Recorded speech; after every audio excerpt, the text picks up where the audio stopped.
Across the globe, hidden behind fences, guarded gates and layers of secrecy, lie places the world is not meant to see. Remote islands shrouded in venomous silence, underground vaults preserving treasures of the past, sprawling military complexes cloaked in radar and secrecy. Each holds secrets that challenge what we know about history, power, and human ambition. Signals hum unseen over deserts and forests, and ancient tombs whisper of rulers who demanded eternity. Watch closely as the secrets that have been locked away for centuries are revealed, their walls, gates, and shadows holding stories few have ever glimpsed. From the clandestine operations of intelligence hubs to the carefully preserved remains of civilizations long vanished. These are spaces where humanity's deepest curiosities are both revealed and denied, and the very act of observation becomes a daring endeavour. The Vatican's secret archives. Beneath the surface of Vatican City, beyond the reach of sunlight and the murmurs of pilgrims, lies a vast labyrinth known simply as the Vatican's secret archives. Officially, it is called the Archivum Secretum Apostolicum Vaticanum, a name that once meant private, though centuries of silence have lent secret a truer edge. It stretches for nearly 85 kilometres beneath the Papal Palace, containing thousands of collections that trace not only the history of the Catholic Church, but also the evolution of entire civilizations. Few have seen it, fewer still understand its scope, and those who do remain bound by an oath of secrecy that is as old as the archive itself. The archive's existence is no myth. Its doors are real, its catalogue meticulously maintained. Yet the mystery lies not in what is known, but in what remains withheld. Access is granted only to a select group of scholars, each required to submit precise requests for specific documents. A paradox, since one cannot ask for what one has never seen.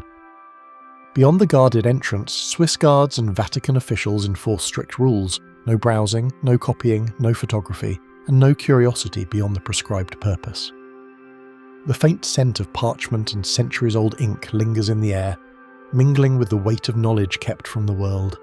The origins of the archive trace back to the early 17th century, when Pope Paul V ordered the Church's records centralised and protected.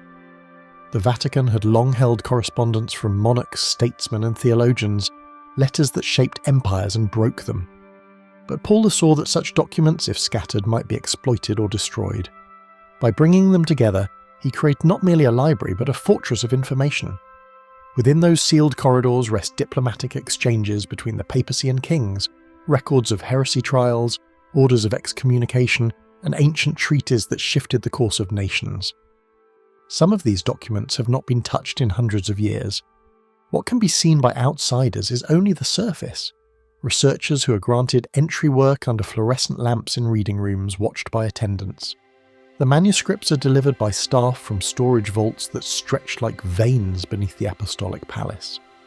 Temperature and humidity are carefully controlled to prevent decay, but the deeper preservation seems directed less toward parchment than toward power, the quiet authority that comes from knowing more than anyone else.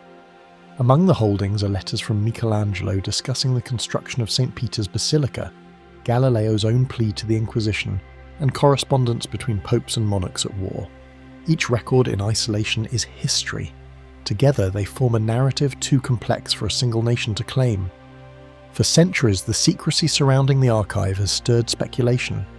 In the late 19th century, Pope Leo III granted limited access to scholars, hoping to demonstrate transparency while maintaining control. Yet his gesture only deepened the intrigue. What could be so sensitive that, even after centuries, it must remain locked away? Historians have identified documents that could reveal the Church's dealings during pivotal moments: the Crusades, the Reformation, the Inquisition, yet entire sections of the catalogue remain sealed. When portions were finally opened in the 20th century, researchers found detailed accounts of the Church's relations with Mussolini and Hitler, correspondence that revealed both political caution and moral conflict. But many files, particularly those concerning more recent decades, remain strictly off-limits. Whispers persist about materials that cannot be confirmed. Some speak of early Christian texts that contradict canonical scripture, hidden to preserve doctrinal unity. Others suggest that the archives hold evidence of papal involvement in events the Church would rather forget. secret trials, covert agreements, or letters that could tarnish the faith's moral image. While such claims often veer into speculation, they endure because the Vatican rarely denies them outright. Instead, silence itself becomes the answer, preserving the aura of forbidden knowledge. The most famous of these rumoured documents is the Chronovisor file, an alleged record describing a device said to capture images from the past, an idea dismissed by scientists but whispered among conspiracy theorists who claim that its plans rest somewhere within these stone corridors. Others speak of lost gospels, correspondence from ancient civilizations, or records of exorcisms performed under papal authority. Though no credible evidence confirms such artifacts, their persistence reveals how deeply the archives have become intertwined with the world's imagination. Even rational inquiry cannot dispel the idea that, beneath the Vatican, history is edited in silence. What is beyond question is the physical scale and precision of the place. The archives occupy climate-controlled vaults beneath the Cortile della Pigna, protected by reinforced walls designed to withstand both fire and war. In times of crisis, entire sections can be sealed off, preserving centuries of documentation that could reshape the understanding of global power. Inside, documents are stored in acid-free folders, labelled with codes that resemble coordinates rather than titles. The corridors are illuminated by low light to prevent damage, creating an atmosphere both monastic and sterile, as if time itself has slowed in obedience to the institution that built it.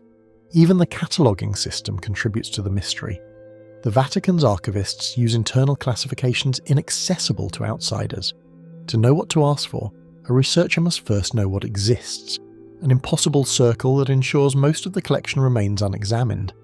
Only fragments of the index have been revealed, hinting at millions of pages covering everything from papal elections to colonial expeditions. There are rumours that certain vaults, containing politically sensitive materials, can only be accessed by direct papal authorization. These are believed to include records of the Holy Office, now known as the Congregation for the Doctrine of the Faith, which oversaw heresy trials and maintained detailed notes on those condemned. The archive has also served as a silent witness to upheaval. During World War II, it reportedly safeguarded documents concerning the Church's negotiations to protect Jews and political refugees, actions debated by historians for decades. The files that could settle those questions remain sealed. Similarly, papers from the Cold War years are rumoured to detail covert communication between the Vatican and intelligence agencies, but their existence is unconfirmed. Each new century brings demands for greater transparency, yet the Vatican insists that the archive is not a place of suppression, but of preservation. Its role, officials claim, is to guard history from misuse. Still, the boundaries between protection and concealment blur easily when what is hidden could redefine what is known. Occasionally, new revelations surface, each reminding the world of what might still be concealed. When the archives opened documents from the pontificate of Pius XII in recent years, researchers found evidence of both diplomatic caution and moral ambiguity during the Holocaust. Neither vindication nor condemnation, but something more unsettling: complexity. These discoveries demonstrate that truth, when buried long enough, acquires its own gravity. It does not simply reveal, it disturbs, and within the Vatican's hidden vaults, there remain thousands of shelves heavy with disturbance yet to come. To some, the Vatican's secret archives represent bureaucracy and scholarship, a place where history sleeps. To others, it is a vault of forbidden truth, where the Church guards knowledge that could unravel centuries of belief. Both images may be true, and perhaps that is the source of their enduring mystery. Between the candlelit corridors and the hum of modern preservation systems lies a paradox, a collection meant to protect truth by keeping it unseen. And somewhere in those endless corridors of parchment and silence, there may still rest a single document capable of changing everything humanity thinks it knows. Area 51. The desert surrounding Groom Lake looks empty from above, but silence has never been so heavily guarded. The salt flat stretches endlessly beneath a pale Nevada sky, its stillness disturbed only by heat ripples rising like a mirage. To the untrained eye, it is barren land, a wasteland of rock and dust. Yet somewhere within that silence hums the machinery of a secret world, one that has existed for decades in the space between official denial and whispered speculation. Even the wind seems hesitant to move here, as though sound itself might betray what lies beyond the fences. The story of Area 51 began not with aliens, but with a spy plane. In the tense dawn of the Cold War, the United States sought an advantage that could see beyond enemy borders without crossing them, and in 1955 the CIA found the perfect place to test its creation. Groom Lake, a dry lakebed left behind by an ancient sea, provided a vast, flat expanse ideal for landing long-winged experimental aircraft. The first U-2 planes took shape there, under the watch of engineers from Lockheed's Skunk Works division, their work classified under Project Aquatone. What appeared to be an empty desert was in fact a cradle for technological evolution, where human ambition met the full force of secrecy. Anyone who approaches the perimeter meets a wall of unseen defence. Motion sensors buried in sand, patrols without insignia, and airspace marked as forbidden to all but the chosen few. Warning signs stand miles from the actual boundary, declaring deadly force authorised, and trespassers find themselves under surveillance long before they realise they've been seen. The so-called camo dudes, anonymous security contractors clad in beige uniforms, watch from distant ridges through high-powered lenses. Even without barbed wire, the message is clear. This is not a place one stumbles upon. Above the skies, restricted air corridors form an invisible barrier wider than some nations' borders, ensuring that what happens inside remains untouched by curious eyes. For decades, the United States government refused to acknowledge the base's existence, even as satellite images and witness accounts made denial impossible. Employees who worked at Groom Lake were transported daily aboard unmarked aircraft known as Janet flights, departing from a discreet terminal in Las Vegas. The facility's name was absent from maps, its coordinates officially unlisted. Even documents referring to the U-2 and SR-71 Blackbird programs omitted the location's identity, using codenames instead. This policy of total omission created a paradox. The more the government concealed, the more the public imagined. Silence became its most powerful form of communication. From orbit, the site reveals patterns that seem almost designed to mislead. Decoy hangars, false runways, and the faint outline of buried structures that satellite analysts struggle to interpret.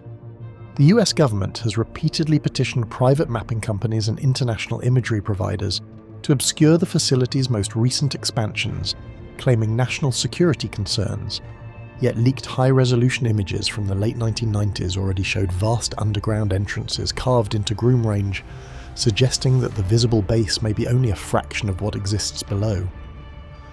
The balance between concealment and exposure has become part of Area 51's mythology itself, where every blurred pixel seems to confirm what words cannot. Strange glows above the desert became legend, their movements too erratic for known aircraft, their origins left to speculation. In the 1950s and 1960s, pilots testing the U-2 often flew at altitudes double those of commercial airliners, producing reflections that appeared to dance unnaturally across the sky. To residents and travellers in the Nevada desert, they were unidentified flying objects, UFOs, long before the term became cultural currency. Reports flooded into Air Force bases and civilian agencies, giving birth to what would become one of the most enduring conspiracies in modern history. The notion that extraterrestrial craft were stored or reverse engineered within Area 51 took hold not merely because of what people saw, but because of what they were never allowed to know. When the CIA finally released partial documents in 2013, they confirmed that Area 51 served as a testing ground for the U-2 and A-12 Oxcart spy planes, both once considered science fiction themselves. The A-12, capable of speeds exceeding Mach 3, was tested here in absolute secrecy before its successor, the SR-71 Blackbird, entered service. Even radar cross-section experiments, precursors to modern stealth technology, took place on Groom Lake's dust-white surface. But the declassification did little to ease the curiosity that decades of silence had ignited. For every revealed truth, new questions formed in its shadow. What, then, replaced these projects after they ended? And what technology now justifies such vigilance? Inside the secrecy, life at Groom Lake operates with the precision of a clock that never stops. Technicians and engineers work under strict compartmentalization, each team knowing only fragments of the full design. Supplies arrive under false shipping labels, and even maintenance workers are transported blindfolded during certain procedures. The isolation is complete, a world without addresses, where no one uses names and time is marked not by calendars but by completed test flights. For those who once worked there, the desert becomes both a memory and a burden, a silence they can never fully break. New satellite images show expanded hangars and runways stretching into the desert, suggesting that whatever is hidden there has only grown more complex. Analysts have observed construction consistent with housing for large unconventional aircraft, and the movement of high-capacity fuel tanks indicates ongoing flight operations. Surrounding mountains shield most vantage points, and commercial mapping services periodically blur or alter the region's satellite imagery, not at the request of conspiracy theorists, but through formal government channels. Despite all technological progress, the base remains as invisible in practice as it was in the mid-20th century.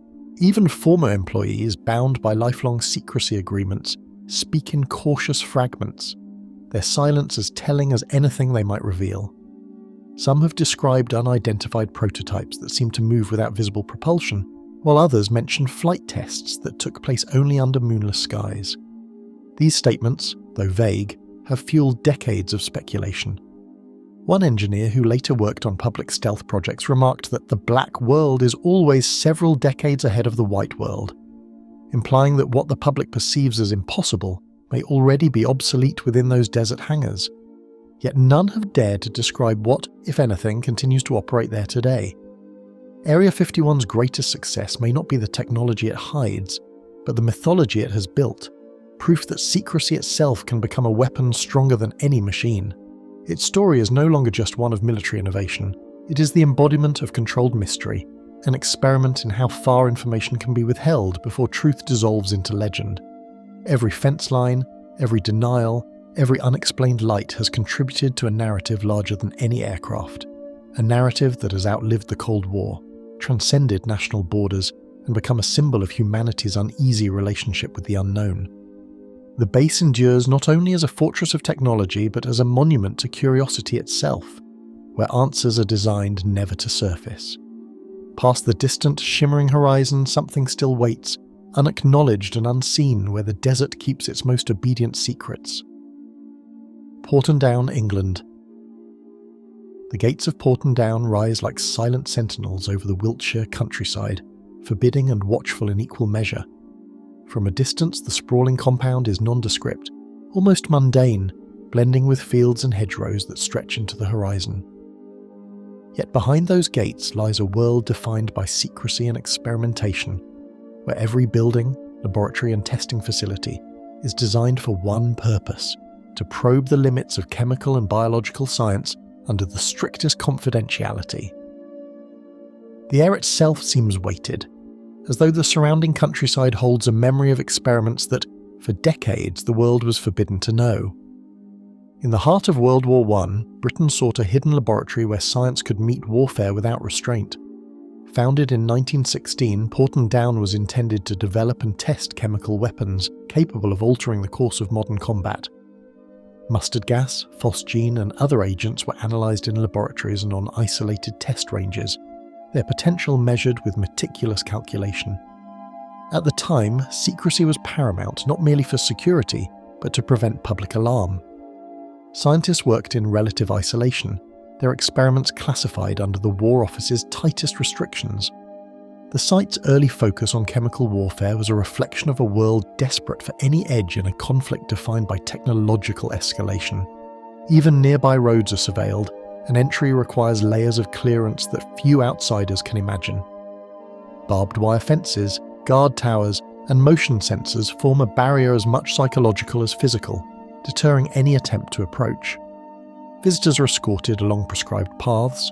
Journalists, historians, and even military contractors encounter walls of confidentiality that cannot be breached.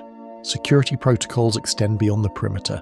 Documentation is classified in multiple layers, and employees sign lifetime secrecy agreements, often under threat of prosecution. Porton Down is less a laboratory than a fortress of controlled knowledge, where access is measured and the very act of observation is restricted. Documents declassified in recent decades reveal experiments with mustard gas, nerve agents, and live bacterial cultures, often tested under controlled, though ethically questionable, conditions. During World War II, volunteers were exposed to chemical agents in small doses to determine the effects on the human body, and similar programs continued through the Cold War. Anthrax spores, sarin precursors, and other highly toxic substances were evaluated for both defensive and offensive purposes. The results, meticulously recorded in classified reports, detail physiological responses, dosage thresholds, and protective measures, providing a chilling glimpse into a world where human safety was often secondary to scientific inquiry. Some of the most startling experiments involved controlled releases of pathogens in isolated zones, where wind patterns and terrain were carefully calculated to prevent escape. Researchers observed the spread of bacteria and viruses among animal populations, and occasionally human volunteers were exposed under strict supervision to study immunity or potential countermeasures. Internal reports mention the use of simulants, substances meant to mimic chemical or biological agents, in open-air trials to test protective gear and detection methods. Though officially framed as defensive research, these studies created a persistent aura of danger, blurring the line between scientific necessity and ethical compromise. Whispers of accidental exposures and classified human trials circulate among former staff, their recollections fragmented and careful, offering hints but never full disclosure. Some describe early volunteers as soldiers, some as civilians recruited under special arrangements, all aware they were part of an experiment whose outcomes were largely unknown. Others speak of mysterious illnesses or injuries that were never publicly acknowledged, leaving questions about the long-term consequences of exposure. These stories, often dismissed or ignored by official channels, persist because they align with the larger reality of the base, a facility designed to operate in absolute secrecy, where knowledge is measured not by transparency but by containment. From orbit, the layout of Porton Down reveals patterns that suggest complexity beyond the visible. Test ranges, decoy facilities, and camouflage storage areas create an intricate landscape that is difficult to interpret even with modern satellite technology. Entrances to underground laboratories hint at experiments conducted out of sight, possibly at multiple containment levels. Over decades, attempts to map the facility have revealed both expansions and modifications, yet the full extent of its infrastructure remains unknown. The secrecy of the layout is both defensive and symbolic, reinforcing the sense that what is most significant lies beyond observation. Today, Porton Down continues research into chemical and biological defense, employing advanced laboratories, high containment facilities, and biosecurity protocols unseen by the public. The focus has shifted from offensive capabilities to protection, vaccines, and detection methods, yet the work remains classified. International cooperation occurs in discrete channels, with select scientists and defense experts collaborating under strict agreements. Despite this modernized mission, the aura of mystery persists. The base operates in plain sight yet remains invisible in practice, its true capabilities and discoveries known only to a small circle of authorized personnel. Inside the secrecy, life at Porton Down operates with a rigor that borders on ritual. Researchers follow protocols that leave no margin for error. Experiments are designed, executed, and recorded under layers of oversight. Hazardous materials are handled in isolated chambers, often with remote monitoring, while airlocks, decontamination procedures, and biohazard suits create a controlled environment that few outsiders can imagine. Even for those working within the base, the knowledge of other projects is limited. Teams operate in compartmentalized secrecy, ensuring that no individual has full awareness of the entirety of Porton Down's work. Out of sight beneath the facilities, reinforced tunnels and containment chambers were constructed for the most hazardous substances. These underground laboratories are outfitted with high-efficiency ventilation, chemical scrubbers, and remote monitoring systems that allow researchers to handle lethal agents without direct contact. Some chambers are believed to be modular, expandable for experiments that demand isolation from even the base's primary ventilation system. The architecture itself reflects the dual mission of protection and secrecy. Every corridor, airlock, and observation point is constructed to ensure that what happens within is both physically and informationally contained. Employees describe a world of meticulous documentation, constant monitoring, and the unspoken weight of responsibility for experiments whose effects may never be fully understood. Some note that psychological strain is as real as chemical exposure, a continuous awareness that their work could alter lives, whether through defense, accident, or unknown consequences. Ethical debates occur behind closed doors, unresolved and quietly contained, adding to the sense that the site's most important discoveries are deliberately shielded from wider scrutiny. The human element underscores the paradox of Porton Down, extraordinary knowledge coupled with total restriction. For all the knowledge accumulated behind its walls, the true scope of Porton Down remains a puzzle, a place where science, secrecy and morality intersect in ways that history may never fully reveal. Its records are vast, yet only fragments have emerged in public view. Each declassified file raises new questions about the experiments that occurred, the agents tested, and the long-term implications for both human health and international law. The base's enduring enigma lies not in what is visible, but in the boundaries set by those charged with protecting information that, once released, could reshape understanding of both science and war. Behind the reinforced doors of the laboratories, traces of experiments continue to linger, their implications guarded as closely as the walls themselves. Svalbard Global Seed Vault. Amid the frozen peaks of Spitsbergen, a dark slit in the mountains seems almost carved from the ice itself, silent and unyielding. The snow stretches endlessly, interrupted only by jagged rock formations and the faint shimmer of glaciers that have endured millennia. The vault's entrance is almost hidden, a deliberate concealment within the Arctic wilderness, and its presence feels simultaneously monumental and fragile. Here, in a place where few humans venture and fewer still endure the cold, lies a repository unlike any other, a seed bank designed to hold the genetic future of the planet, preserved in near-eternal frost. When Norway unveiled plans for a global seed vault, the world watched as a solution to the planet's most existential agricultural risks took shape. Opened in 2008, the facility was conceived as a safeguard against war, natural disaster, climate change and disease. Its mission was simple yet profound: to store duplicates of seeds from every corner of the world, ensuring that, should humanity face catastrophe, life could continue to flourish. Governments, research institutes and agricultural organisations collaborated in a delicate choreography, sending carefully catalogued shipments across continents to this remote Arctic outpost. Each deposit represents not just a seed, but decades of human effort and knowledge encapsulated in a frozen vessel. Visitors are escorted under strict supervision, their movements monitored, and only a handful of people hold the keys to the vault's inner chambers. Security is subtle yet absolute. Cameras, motion detectors, and coded access points combine with the natural isolation of the region to create a barrier that few could breach. Entry requires multiple authorizations, identity verification, and careful scheduling to ensure no simultaneous presence of unauthorized individuals. Even with these measures, every action within the facility is recorded and logged, forming an unbroken chain of responsibility that preserves both the seeds and the integrity of the operation. The vault is designed to endure centuries of Arctic storms, permafrost shifts, and human neglect, with temperature-controlled chambers and triple layers of security built into solid rock.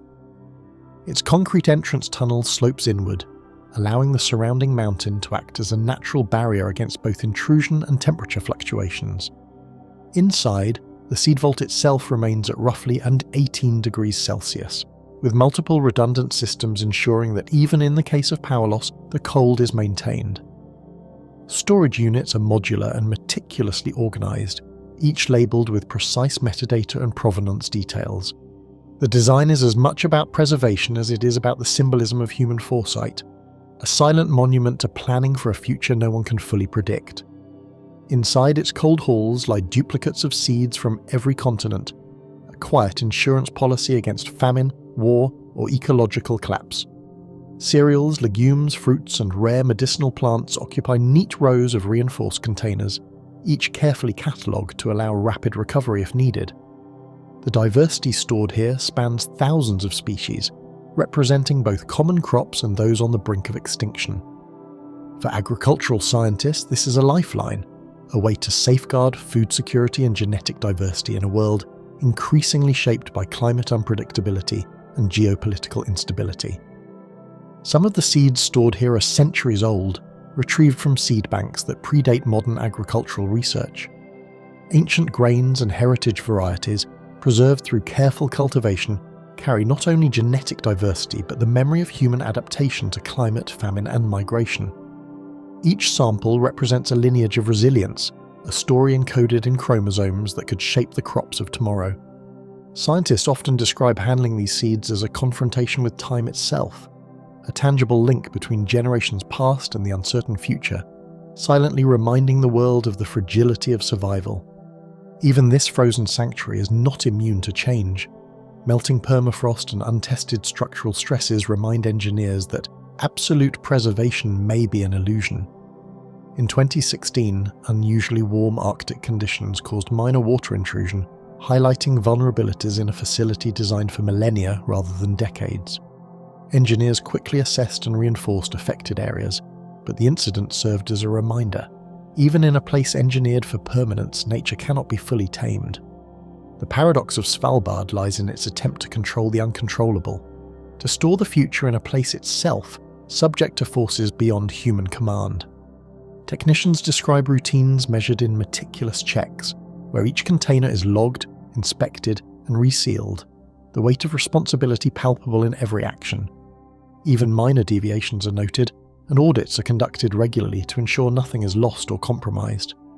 Workers traverse the cold corridors dressed in insulated layers, handling every seed sample with care, knowing that a single error could have consequences not just locally, but globally.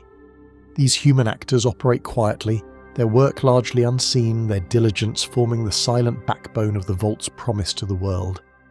Some shipments arrive with cryptic documentation, a reflection of both international coordination and necessary secrecy.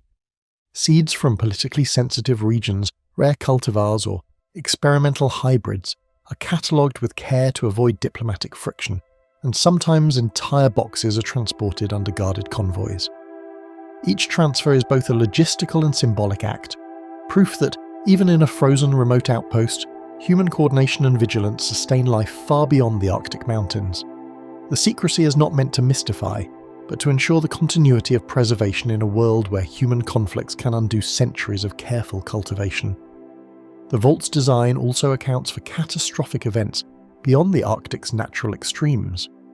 Redundant power systems, emergency generators, and remote monitoring ensure that even if the region experiences earthquakes, storms, or global crises, the seeds remain frozen. Specialized drones and climate sensors now patrol the surrounding landscape, continuously assessing permafrost integrity and structural conditions. In addition, a digital inventory system records every seed's exact location and history, backed up across multiple secure servers worldwide. The technological orchestration is as meticulous as the Arctic silence itself, transforming what could be a simple storage facility into a near-impenetrable fortress for life itself. The vault embodies humanity's hope and fear, standing as both a safeguard and a reminder that even the most secure secrets are only as resilient as the world around them. It is not merely a repository, but a statement of foresight, an acknowledgement that civilization's most critical achievements, food, genetic diversity, the means to sustain life, are fragile. Visitors leave the Arctic wilderness with an acute awareness of both scale and responsibility, realizing that the facility is less about what can be seen and more about what is silently ensured. The silence here is both comforting and unnerving, a quiet meditation on contingency, survival, and foresight. For all its engineering and international collaboration, Svalbard remains a place that the world can only partially know. Its full contents, the exact locations of specific seeds, and the protocols for retrieval in crisis are closely guarded secrets. Each visit, each shipment, each inspection is a reminder that the survival of species, the continuity of food chains, and the resilience of ecosystems are tied to human diligence and discretion. What exists in this frozen vault is more than seeds. It is a repository of knowledge, patience, and the rarest commodity of all, trust. Under the endless Arctic sky, the seeds lie in frozen silence, waiting for a future no one can predict, guarded against a world both fragile and uncertain. Room 39, North Korea. Shadows stretch across narrow corridors where whispers of power and wealth move unseen, shaping decisions far beyond their walls. The building itself appears innocuous from the outside, unremarkable, grey and tightly sealed, yet inside it functions as the nerve centre of operations that few in the world can trace.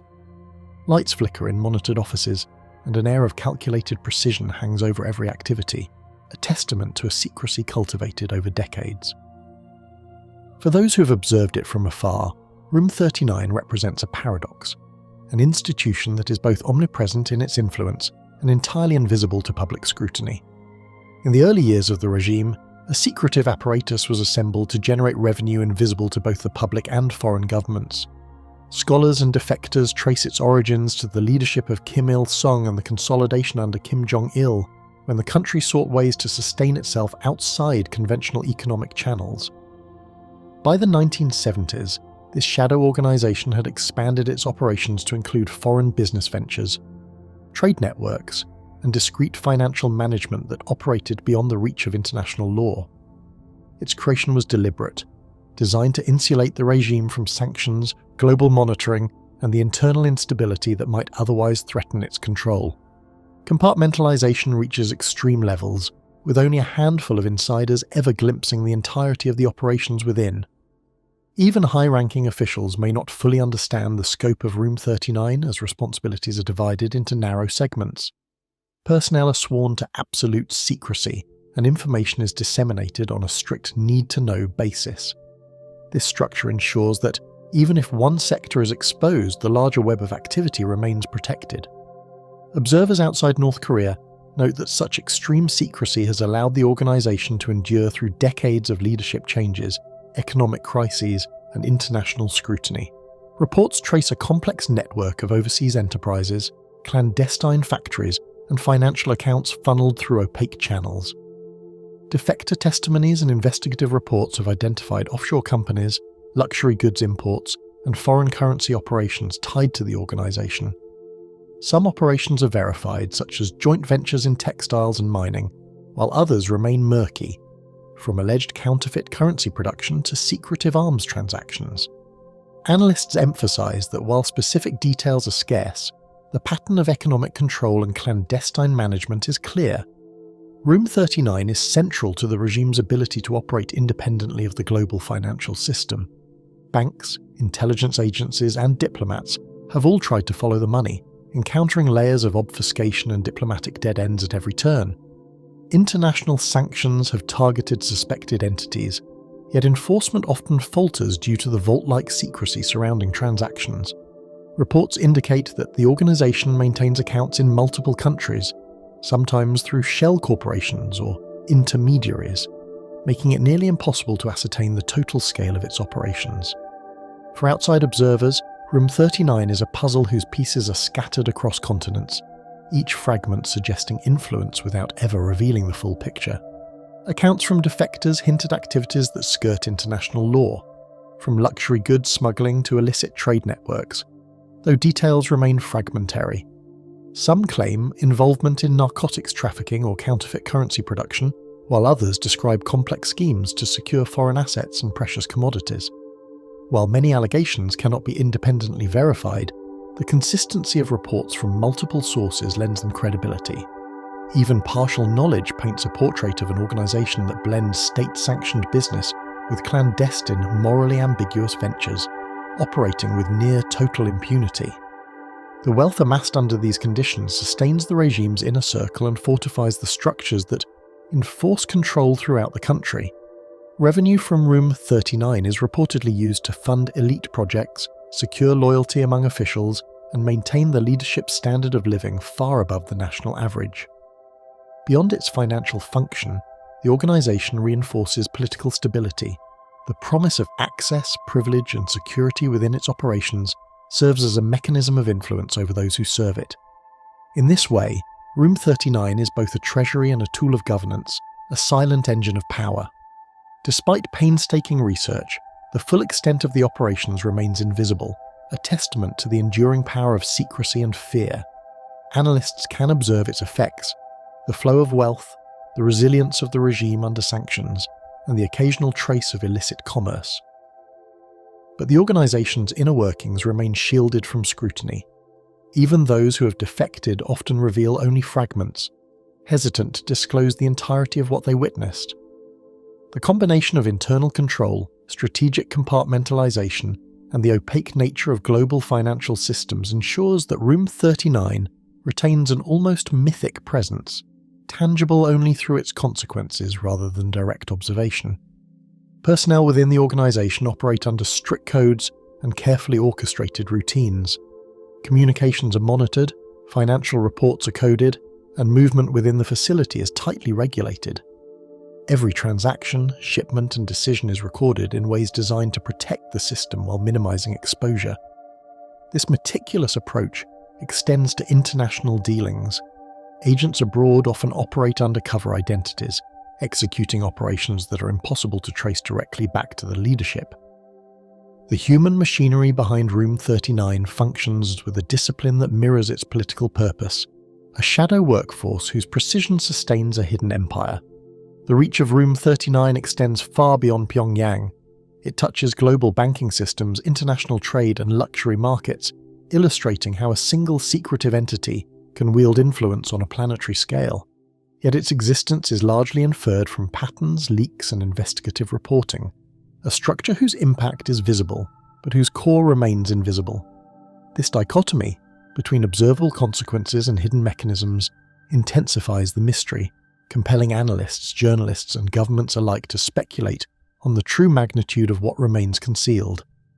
The building may appear ordinary to an outsider, but its operations ripple through economies and politics, shaping outcomes that few can attribute and even fewer can confront.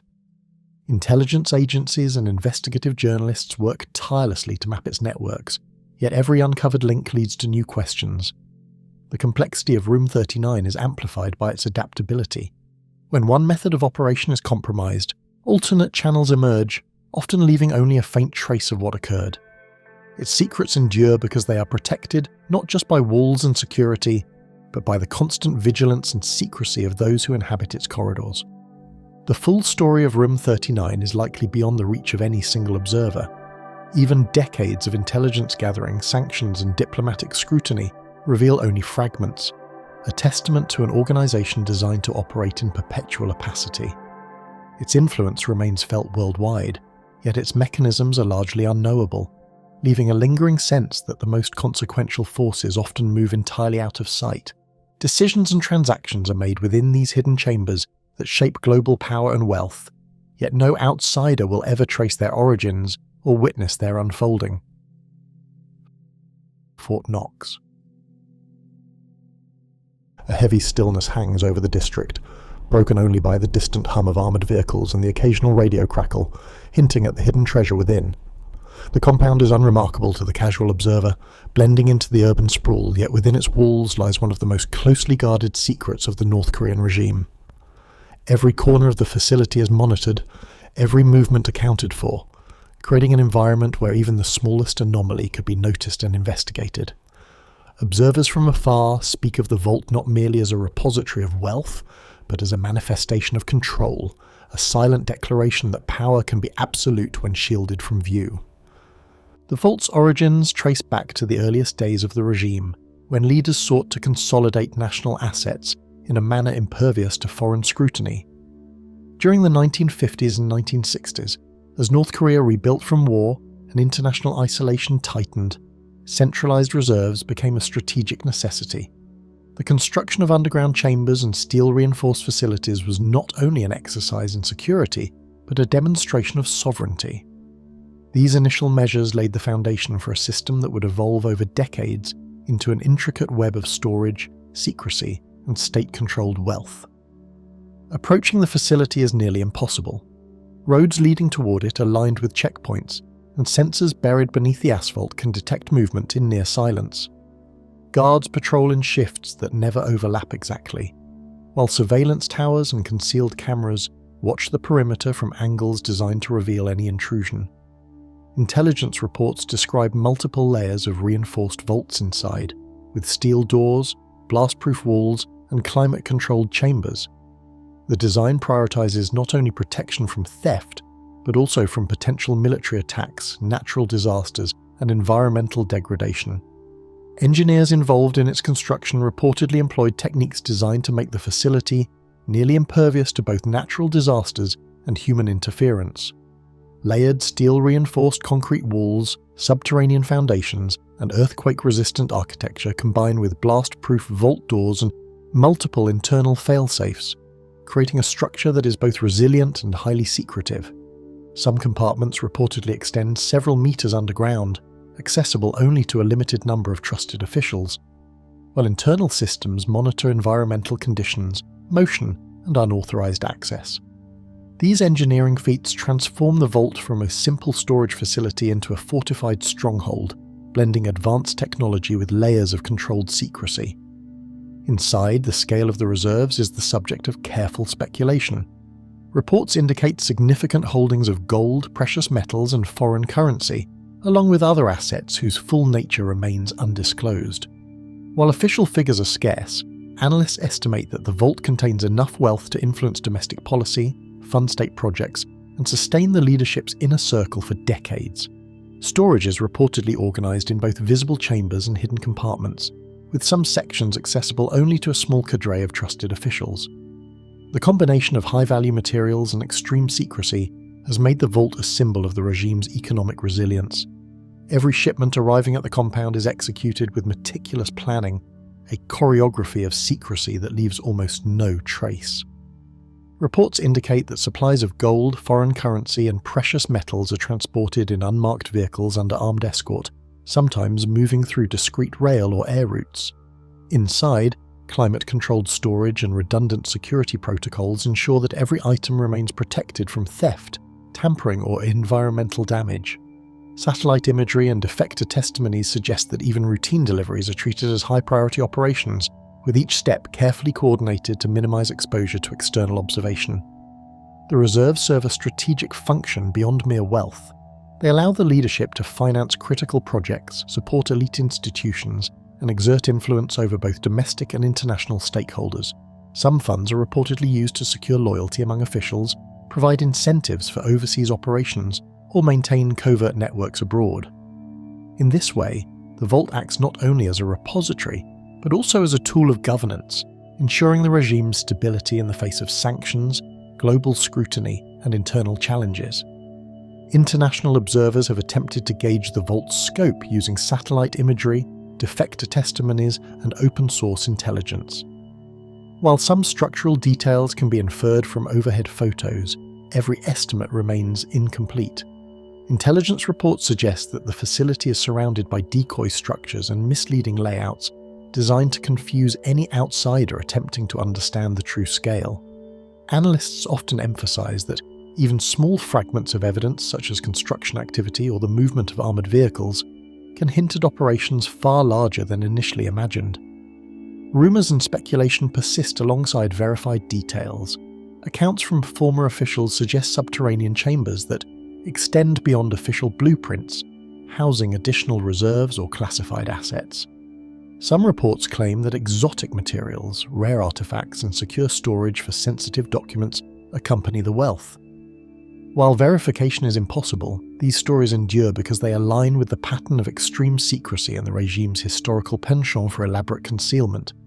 Such legends, whether accurate or exaggerated, reinforce the aura of invulnerability surrounding the compound. The psychological dimension of the vault's secrecy is as powerful as its physical defenses. By projecting impenetrability, the regime deters both internal dissent and external curiosity. Citizens and foreign observers alike understand that the facility represents ultimate control, an accumulation of wealth, influence, and power so absolute that it cannot be approached without consequence. Even those who have served in its operation speak cautiously, aware that disclosure could carry severe repercussions. The human discipline inside the compound mirrors its material security, reinforcing the sense that every layer of secrecy is deliberate and essential. The vault also embodies a paradox. Immense power and immense vulnerability coexist within its walls. While heavily fortified, the concentration of wealth and assets makes it a potential target, and the reliance on secrecy highlights the regime's constant anxiety about exposure. Analysts note that security measures evolve continuously, integrating new technologies and adapting to perceived threats, a process that ensures the vault remains a living system rather than a static archive. Its continued effectiveness relies not just on steel and concrete, but on vigilance, adaptation, and the implicit fear it inspires. Even decades of satellite surveillance and intelligence gathering reveal only fragments of the truth. The complex's interior layout, exact contents, and operational protocols remain inaccessible to outsiders, a testament to the regime's mastery of concealment. Patterns of construction, activity, and security hint at magnitude, but leave key questions unanswered. The vault's mystery is compounded by the regime's control of information. What is known publicly is carefully curated, ensuring that the facility's impact is felt even when its reality cannot be fully observed. As analysts and defectors piece together these fragments, the vault stands as a symbol of extreme precaution and hidden influence. Its reputation transcends the physical space it occupies, representing the intersection of wealth, governance, and secrecy. The more that is attempted to be understood, the clearer it becomes that Fort Knox is as much a psychological fortress as a physical one, a construct designed to operate beyond observation and challenge the assumptions of those who seek to measure it. Within its unyielding walls, vast fortunes lie protected by secrecy, shaping the future of a nation while remaining entirely beyond the grasp of any outside eye. Mezhgorye, Russia. Every step near the perimeter is measured, watched, and recorded, and a single misstep could erase curiosity before it ever surfaces. Outwardly, the area may appear ordinary to a casual observer, but those trained in surveillance know better. Every movement is monitored by a web of cameras, sensors, and patrols. Defector accounts describe checkpoints that seem almost ceremonial in their precision, yet carry the weight of lethal consequences for misjudgment. The psychological tension of approaching such a site is palpable, even from a distance. Locals speak in hushed tones, aware that questions themselves are dangerous. Here, secrecy is not an abstraction, it is enforced, and the consequences of intrusion are a constant invisible pressure that shapes the air itself. Mezhgorye was conceived during the height of the Cold War, a nexus for nuclear storage and research that remains officially unacknowledged. The city was part of a network of closed towns established to secure Soviet nuclear capabilities from both foreign intelligence and internal dissent. Over decades, its purpose evolved but never wavered, to provide a secure environment where weapons, materials, and sensitive research could be stored and managed beyond scrutiny.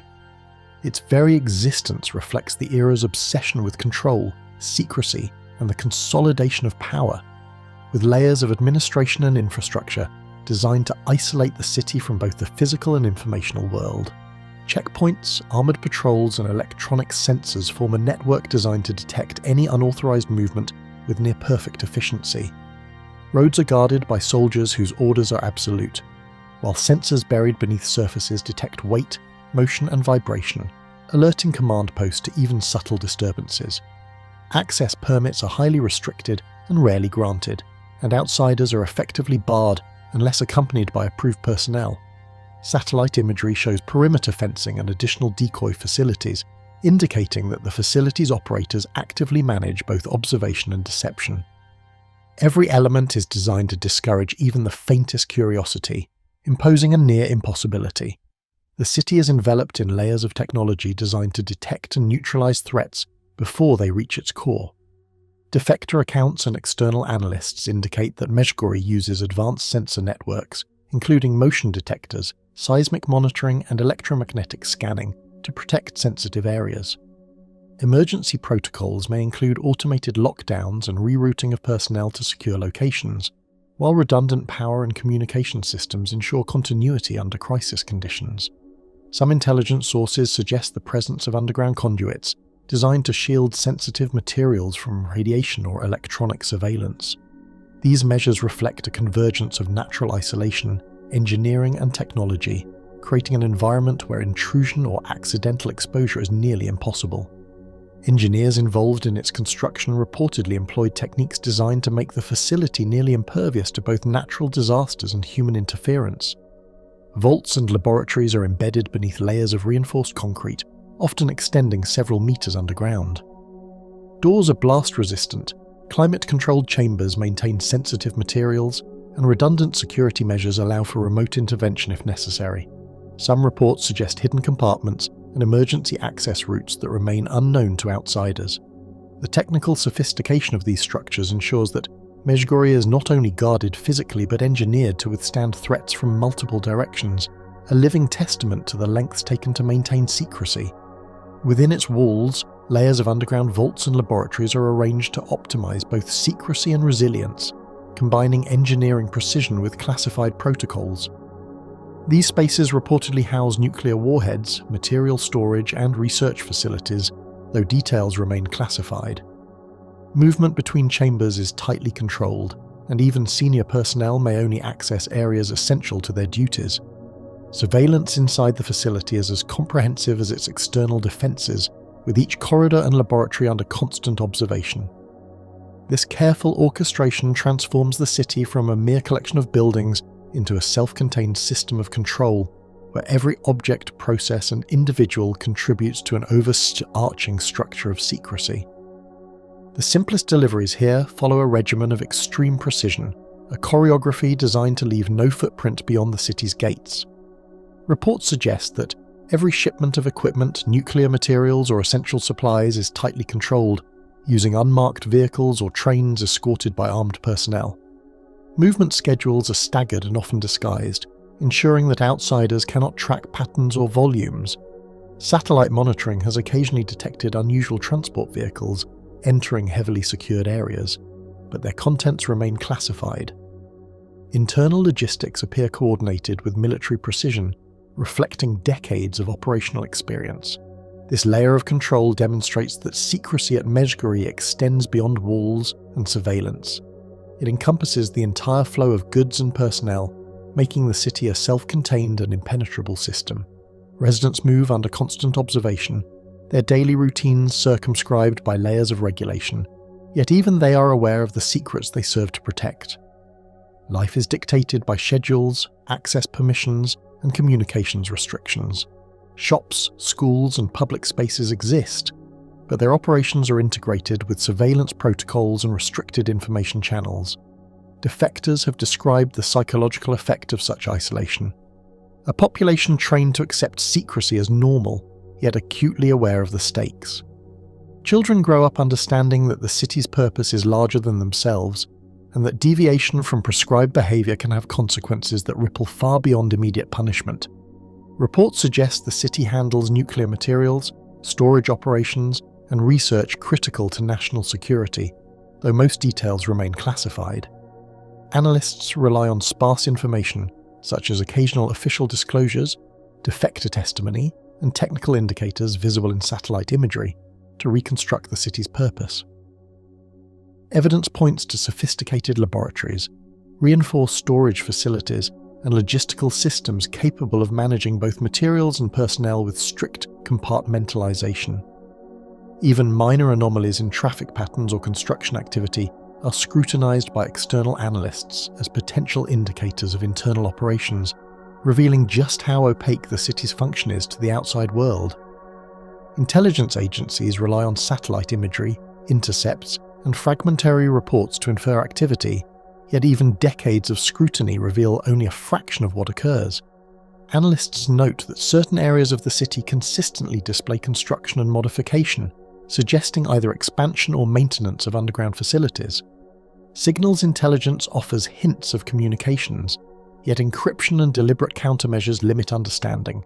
Observers have tried to map internal structures based on limited evidence, but without verified access, conclusions remain speculative. Every attempt to illuminate the city from afar only reinforces the depth of its secrecy, underscoring the difficulty of understanding operations designed to be invisible. Whispers of subterranean corridors, hidden bunkers, and unrecorded facilities persist, feeding both fascination and fear among outsiders. Defector narratives describe multi-level underground networks, some said to extend far beyond official maps, used to transport materials or conceal operations from both internal and external scrutiny.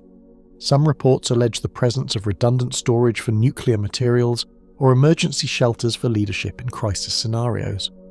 While verification is impossible, these accounts reflect a consistent theme. Mezhgorye is engineered to be unknowable, and its true scale remains a source of both speculation and concern. The combination of human control, technological surveillance, and operational secrecy ensures that Mezhgorye remains a shadow city, its full scale known only to those who inhabit it. Every security measure, every layer of engineering, and every monitored routine contributes to an atmosphere where truth is fragmented and observation is itself a risk. Outsiders can glimpse fragments, piece together clues, and hypothesize, but the city itself continues to operate in silence, a functioning enigma whose influence extends beyond its visible boundaries. The more one tries to understand it, the more it recedes into shadow, its purpose both tangible and unknowable.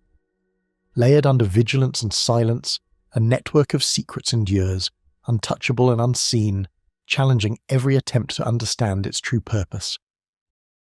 Bohemian Grove. Membership rolls and early records reveal names that would later shape politics, industry, and culture, hinting at networks carefully cultivated over decades. Archival documents, newspaper clippings, and photographs suggest an organisation meticulously curated to maintain influence behind closed doors. From the very beginning, the club's purpose extended beyond socialising. It sought to create a space where ideas could be exchanged in secrecy, where cultural and political elites could convene without oversight. Every name, every attendance record speaks to a calculated blending of power and discretion, suggesting that the Grove was never merely a retreat. It was a crucible for shaping influence that remains largely invisible to the public eye. Even casual study of the early 20th century membership lists reveals patterns. Financiers alongside newspaper editors, diplomats beside artists, all connected in ways that reinforce networks extending far beyond the redwood forest. The Bohemian Club began in the late 19th century as a retreat for journalists, artists, and intellectuals seeking a world apart from public scrutiny. Early members envisioned a place where creativity, conversation, and cultural exchange could flourish without interruption. Over time, this vision expanded, drawing in bankers, politicians, industrialists, and other powerful figures who recognized the Grove as both sanctuary and stage. Though its activities evolved, the central principle remained constant, a controlled environment where the privileged could convene, deliberate, and perform rituals beyond the reach of outsiders. The Grove's founding documents emphasize the cultivation of intellectual and artistic pursuits alongside social interaction, revealing an ambition to blend leisure with the subtle construction of influence. Invitations are extended selectively, often decades in advance, to individuals whose influence and discretion align with the club's ethos. Membership is considered both a privilege and a responsibility, a mark of social recognition that demands adherence to secrecy. Guests, once admitted, are bound by unwritten codes as well as formal agreements, creating a system of internal surveillance where trust is measured against discretion. Attendance alone can signal an individual's placement within networks of power, yet the outward signs of these connections are carefully muted, leaving observers with fragments of evidence, speculation, and intrigue. The process of selection, according to former employees and researchers, involves private recommendations, vetting of personal history, and evaluation of influence potential, ensuring the continuity of a closed social ecosystem that operates almost entirely out of public view. The carefully orchestrated seasonal schedule at the Grove reveals subtle methods of influence. As lectures, musical performances, and informal salons bring together members from diverse industries. Many of these events, documented in archival schedules and rare member recollections, create opportunities for mentorship, collaboration, and networking that extend far beyond the summer retreat. Scholars have noted that the selection of speakers and performers is often strategic, introducing emerging figures to established elites, while discussions in these sessions occasionally touch on economic trends, technological innovations, and policy debates. The carefully orchestrated combination of entertainment, education, and networking exemplifies how Bohemian Grove cultivates a sophisticated ecosystem of influence, blending leisure and power in ways rarely observed outside its gates. One of the Grove's most noted events, the Cremation of Care, blends theatrical display with symbolic action, a structured performance observed only by members. Participants dress in robes, enact rituals around towering effigies, and engage in ceremonies that are highly codified, steeped in tradition, and intentionally private. While outsiders have captured glimpses from a distance, the meaning, timing, and full scope of these rituals remain closely guarded. Scholars and journalists can describe the spectacle but not its purpose beyond the symbolic, leaving layers of interpretation open. Historical records suggest that the performance incorporates theatrical techniques borrowed from 19th century European artistic societies, combining ritualized choreography, music and stagecraft to reinforce group identity and hierarchy. Amphitheatres, lodges and campsites are positioned to foster privacy and continuity of rituals, their design reflecting centuries of evolving tradition. The structures are constructed to harmonise with the surrounding redwoods, creating spaces that feel simultaneously natural and meticulously arranged. Pathways are deliberate, sightlines managed, and communal spaces designed to concentrate or obscure attention as necessary. Even the placement of cabins and lodges serves multiple purposes: functional, social, and symbolic. Archaeological studies of early maps and construction plans suggest that each cluster of camps was designed to encourage specific forms of interaction, separating arts-oriented members from those engaged in political or business networking while maintaining overall cohesion. The perimeter is reinforced by guards, restricted airspace, and strict protocols, ensuring that outsiders cannot observe or interfere. Law enforcement and private security maintain vigilance during gatherings, while media access is tightly controlled. Efforts to document events from outside the grounds are met with enforcement actions, while even the most persistent researchers must rely on incomplete records, satellite imagery, and anecdotal accounts. Visitors have reported a combination of visible guards and covert observation, including electronic surveillance, though details are scarce. This multi-layered security demonstrates that secrecy is not simply a cultural preference, but a systematically enforced requirement, integral to the preservation of the Grove's social and ritualistic framework. Historical accounts suggest that conversations among attendees often extend into policy, financial strategy, and cultural initiatives, though outcomes remain largely invisible to the public. Memoirs and secondary sources hint at networking that shapes appointments, investments, and collaborations, but confirmation is scarce. The combination of influence, privacy, and informal hierarchy allows decisions to be discussed and relationships forged in a context insulated from public scrutiny.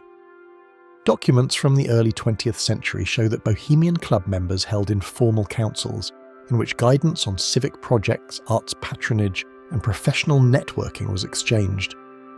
Even the absence of official records itself reinforces the mystique. Decisions are neither published nor verified, leaving a lingering impression that the Grove's impact may extend well beyond its physical boundaries. Journalists and researchers have attempted to document life within the Grove, but leaks, myths, and deliberate obfuscation ensure that many questions remain unanswered. Satellite images capture tree lines and cleared areas, photographs occasionally emerge, and anecdotal reports describe glimpses of ceremonies or gatherings, yet no comprehensive view exists. Rumours of hidden agendas, secret policies, or undisclosed decisions thrive in the absence of verifiable information. Even when evidence surfaces, it is fragmented, filtered, and often deliberately ambiguous. Outsiders studying the Grove must navigate a mix of public records, memoirs, and speculative accounts, constructing partial narratives that only hint at the full scale of activities within. Even today, the Bohemian Grove persists as a hidden crossroads of leisure, ritual, and influence, a network whose full scope is known only to those who enter its gates. Its continued operation reflects careful maintenance of tradition, security, and exclusivity, a testament to the value placed on private spaces where elites can convene. While outsiders may speculate, observe from a distance, or analyse fragmentary evidence, the Grove remains an enduring enigma, a place shaped by human behaviour, selective access, and the conscious management of secrecy. Scholars who study power and social networks continue to point to the Grove as a rare example of an institution that combines ritual, influence, and controlled isolation, reinforcing the idea that secrecy itself can be a form of strategic power. Behind closed doors and guarded lodges, decisions are whispered and traditions preserved, shaping unseen worlds in ways that remain untold and untraceable. Mount Weather Emergency Operations Centre. Layers of bureaucracy and reinforced concrete conceal Mount Weather, a facility conceived as a backbone for survival strategies few will ever witness. Its purpose is precise and unyielding, to maintain governance, communication, and essential operations in scenarios that could cripple the normal functions of a nation. The centre is neither a public landmark nor a tourist curiosity. It is a silent node in a web of emergency preparedness, where every corridor, tunnel, and chamber has been designed for continuity, endurance, and secrecy. From the vantage of policy and strategy, the facility transforms the abstract fear of catastrophe into tangible infrastructure, a hidden testament to foresight in the face of existential threats. The impetus for its construction arose during the height of Cold War anxieties, when the potential for nuclear attack shaped the minds of planners and engineers alike. In the early 1950s, government officials sought to design a network of shelters capable of preserving leadership and operational capability under any circumstances. Mount Weather's location in the secluded hills of Virginia was chosen for its relative isolation, geological stability, and ease of camouflaging entrances. The planning drew on lessons from wartime command bunkers and early civil defense initiatives, combining architectural innovation with strategic necessity. These foundations reflect a period when the fear of sudden destruction demanded that survival planning be both exhaustive and clandestine. Deep within these hills, miles of tunnels and fortified chambers stretch across multiple subterranean levels, each serving a distinct purpose. Power generation is redundant, air filtration systems can operate independently for extended periods, and water storage ensures long-term self-sufficiency. Communications hubs connect with both federal agencies and regional continuity facilities, employing both secure landlines and satellite relays to maintain unbroken links. The medical facilities include surgical suites and quarantine capabilities, designed to handle crises ranging from injuries to biological threats. Every design choice reveals meticulous attention to detail, from structural engineering capable of withstanding blasts to compartmentalized layouts that isolate sections for operational security. Technology within Mount Weather is constantly evolving, incorporating cutting-edge systems that monitor environmental hazards, cyber threats, and potential national emergencies in real time.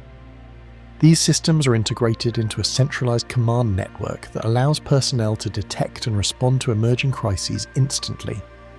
Sensors track seismic activity, atmospheric radiation, and biological anomalies, feeding data directly to decision-makers in reinforced control rooms.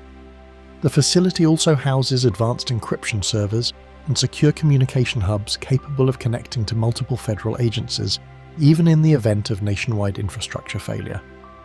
The ongoing modernization reflects both a recognition of emerging threats and a commitment to maintaining operational superiority in scenarios where every second could determine continuity of governance. Access to the facility is stringently controlled, governed by a layered system of checkpoints, biometric verification, and compartmentalized knowledge. Even personnel with limited clearance encounter multiple barriers to ensure that no one can gain a comprehensive understanding of Mount Weather's entirety. Surveillance systems, motion-sensitive detectors, and patrolling security teams maintain continuous oversight. Former employees speaking under strict confidentiality agreements describe the deliberate restriction of information as a psychological tool as much as a security measure. Those who work within the facility often know only the segments relevant to their duties, leaving each employee with a partial picture of the larger operational landscape. Command centers within Mount Weather are designed to house political leaders, communications experts, and emergency personnel for extended periods. These areas are equipped with advanced communication consoles, secure briefing rooms, and operational planning spaces where critical decisions can be made under extreme duress. Contingency plans cover scenarios ranging from natural disasters to nuclear conflict, ensuring that the federal government could continue to function even if traditional infrastructure is destroyed. The facility's capacity extends to coordinated relocation plans, backup power management, and real-time information analysis, providing a living blueprint for national resilience under conditions that most people cannot imagine. Even with leaks, investigative reporting, and partial declassifications, much about Mount Weather remains shrouded. Satellite imagery offers limited views of surface installations, while official documents confirm the facility's existence without revealing its full capabilities. Research by scholars and journalists points to coordination with other emergency management facilities, illustrating a broader network of preparedness, yet the precise protocols, internal designs, and long-term contingency measures remain classified. This interplay of partial transparency and deliberate concealment has made the centre a focal point for intrigue, speculation, and occasional public fascination. Simulations conducted at Mount Weather provide rare glimpses into the facility's operational intent. Exercises have included full-scale evacuation drills, continuity of government operations, and communications testing under extreme duress. These drills involve coordination with other federal and state agencies, testing protocols for leadership succession, logistical management, and rapid response to unforeseen threats. Participants describe these exercises as rigorous and exacting, demanding both technical skill and adaptability. While only fragments of these exercises are publicised, the scope hints at a facility that is not merely reactive, but a meticulously rehearsed safeguard designed to function under scenarios that challenge human imagination. Whispers of undisclosed laboratories, private bunkers for high-ranking personnel, and hidden communication arrays have long circulated among conspiracy theorists and investigative journalists. While many claims are speculative, they are rooted in reality. Contracts, declassified documents, and occasional employee recollections indicate that sections of the facility and specific operational procedures are intentionally withheld from public and even internal scrutiny. These gaps, combined with Mount Weather's evident size and strategic purpose, fuel a continuous undercurrent of intrigue, inviting speculation about technologies, methods, and planning that remain deliberately obscured. The human element at Mount Weather is as vital as its physical infrastructure. Employees operate under intense secrecy, high responsibility, and the constant awareness of potential crises. Psychological studies of personnel in high-security, high-stakes facilities suggest that compartmentalized knowledge and rigorous routines create a culture of discipline and trust. Even routine tasks, such as monitoring communication channels or maintaining life support systems, carry the weight of extraordinary consequences. The psychological tension of working in a space designed for worst-case scenarios contributes to an atmosphere of quiet intensity, where human ingenuity and vigilance are central to the facility's enduring functionality. Though documents, photos, and accounts exist, the true extent of Mount Weather's capabilities remains a deliberate unknown, a testament to the value placed on secrecy, foresight, and strategic planning. Analysts recognize it as a vital node in national continuity planning, yet critical elements such as undisclosed chambers, specific operational hierarchies, and emergency supply networks remain inaccessible. Its very design, the combination of concrete, technology, and human protocol, ensures resilience while maintaining an air of unknowable complexity. The tension between what is known and what is deliberately concealed reinforces the facility's mystique, a physical embodiment of both preparedness and uncertainty. Emergency management planners often describe Mount Weather as a blueprint for survival, a controlled environment where every conceivable crisis has been modelled and rehearsed. The facility's ongoing upgrades and exercises reflect evolving threats, technological advancements, and changing geopolitical realities. Yet even with meticulous planning, many details of its operations remain intentionally hidden, leaving observers to wonder about the limits of its capacity. The interplay between transparency for accountability and concealment for security illustrates a paradox. The more a place is shielded, the more it generates curiosity and speculation. Shielded by reinforced walls and labyrinthine subterranean corridors, the full scope of its secrets remains unknown, safeguarding strategies that could shape a nation without anyone ever witnessing them. Snake Island, Ilha de Queimada Grande. The sea around Queimada Grande churns with restless waves, hinting at a land both beautiful and deadly, rising from the ocean like a forbidden sentinel. From a distance, the island appears lush and inviting, with dense vegetation clinging to cliffs, but the tranquil surface masks a lethal secret. The sound of the waves breaking against jagged rocks is the only warning given to any who might dare approach, a natural prelude to a danger that has claimed countless unprepared explorers. Its remoteness, paired with the near absolute hostility of its residents, transforms the island into a realm where human presence is fleeting and perilous.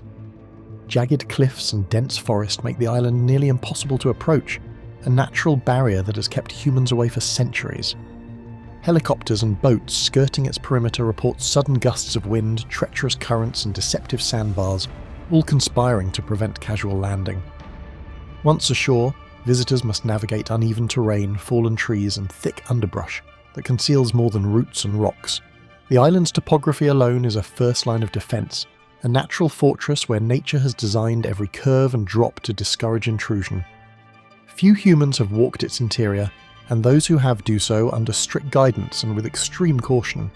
The island's true inhabitants are the golden lancehead vipers, whose venom is among the most potent in the world and whose numbers may exceed 1 snake per square metre in some regions. Scientists estimate that these serpents have thrived in isolation for thousands of years, evolving to fill every ecological niche the island offers. The vipers are ambush predators, perfectly camouflaged among leaf litter and tree roots, striking with near-instant precision. Even the seasoned herpetologists who study them are acutely aware that one misstep could prove fatal. The density and lethality of these snakes make the island one of the most dangerous places on the planet, and this danger is intrinsic to its identity. The Brazilian Navy strictly controls access, issuing permits only to scientists under tightly regulated conditions, making casual visits impossible. Anyone attempting to land without authorization faces fines, legal consequences, or immediate removal. Access points are limited and monitored, and vessels approaching the island are frequently intercepted. The military oversight ensures that human activity does not disrupt the fragile ecosystem, while simultaneously amplifying the island's air of mystery. Few people can testify to what lies in its depths, and the secrecy enforced by government regulations turns even mundane ecological observations into whispered tales of intrigue. Biologists who have ventured onto the island describe an ecosystem in perfect isolation, where evolution has produced species found nowhere else on Earth. Studies show that the viper's diet consists primarily of migratory birds, forcing them to climb trees in pursuit of prey, a rare behaviour among snakes. Researchers have observed unique hunting strategies and unusual behaviours adapted to the island's constraints. Flora too shows extraordinary adaptation, with plants developing traits to survive nutrient-poor soils and exposure to the salty spray of the Atlantic. Each expedition reveals a new layer of ecological complexity, yet every discovery underscores the fragile balance that has persisted for millennia. Amidst the island's silent expanse, the plants seem to guard alongside it, their forms twisted and strange as if shaped by the ever-present threat around them. Some species have evolved unusually thick leaves or thorn-covered stems, creating hidden passageways only the most agile animals can navigate. Botanists speculate that the flora may influence the snake's hunting patterns, creating ambush points and shaded refuges that remain largely invisible to human eyes. The interplay of predator and plant life forms a hidden network, where every shadow could conceal danger and every clearing is a carefully maintained balance, emphasizing that the island's mystery is as much botanical as it is lethal. Fishermen and nearby communities tell stories of sudden disappearances and the deadly reputation of the island, feeding the aura of fear and mystery that surrounds it. Oral histories recount vessels that drifted too close to shore only to vanish or be found abandoned, though exact causes remain speculative. Legends speak of snakes so numerous that they can swallow the island whole, a hyperbolic reflection of the lethal reality that lies within. These tales, whether grounded in fact or folklore, reinforce the psychological weight of the island's threat, turning it into a place of both awe and terror in local consciousness. Little is known about how the vipers survive in such abundance on a small island with limited prey, prompting scientific curiosity and speculation. Population estimates vary widely, and attempts to model the food chain reveal an intricate balance between predator and prey that has evolved over thousands of years. Reproductive strategies of the golden lanceheads, their venom potency, and their territorial behaviour remain subjects of ongoing research. The extreme isolation of the island has allowed these vipers to develop without the pressures of mainland predators, creating a biological anomaly that fascinates experts while remaining largely invisible to the general public. Records suggest that the island has been avoided for centuries, and even early explorers noted its lethal reputation long before modern restrictions. Maritime logs from the 19th century describe it as a snake-infested rock, warning crews to navigate far from its shores. Early scientific accounts, though limited, confirm the extreme density of venomous snakes and the difficulty of landing. These historical observations align with contemporary findings, creating a through line of human awe and avoidance that spans centuries. The persistent danger has shaped both the island's ecological trajectory and its cultural mythology, embedding it as a place that exists on the border of fear and fascination. Ghosts of past human presence linger like whispers among the trees, traces of expeditions slowly devoured by the island's relentless growth. Faded observation markers, rusting tools and eroded trails hint at fleeting moments when humans dared to intrude. Every artifact seems dwarfed by the overwhelming dominance of snakes and foliage, reminding visitors that intrusion is temporary and perilous. Researchers report an uncanny sensation of being watched, where every footstep could awaken hidden predators, and the very landscape feels alive with secrets that resist discovery. These remnants of human curiosity underscore the island's silent warning. It is a realm where nature maintains absolute control, and any knowledge gained comes at the edge of mortal risk. Scientific teams face extreme risk and strict safety protocols when studying the island, from venomous bites to treacherous terrain and unpredictable weather. Protective clothing, careful route mapping, and emergency evacuation plans are essential. Researchers often work in pairs or small groups, fully aware that even a minor lapse could prove catastrophic. Despite these precautions, each expedition carries a psychological weight, the knowledge that one misstep could end a career or a life.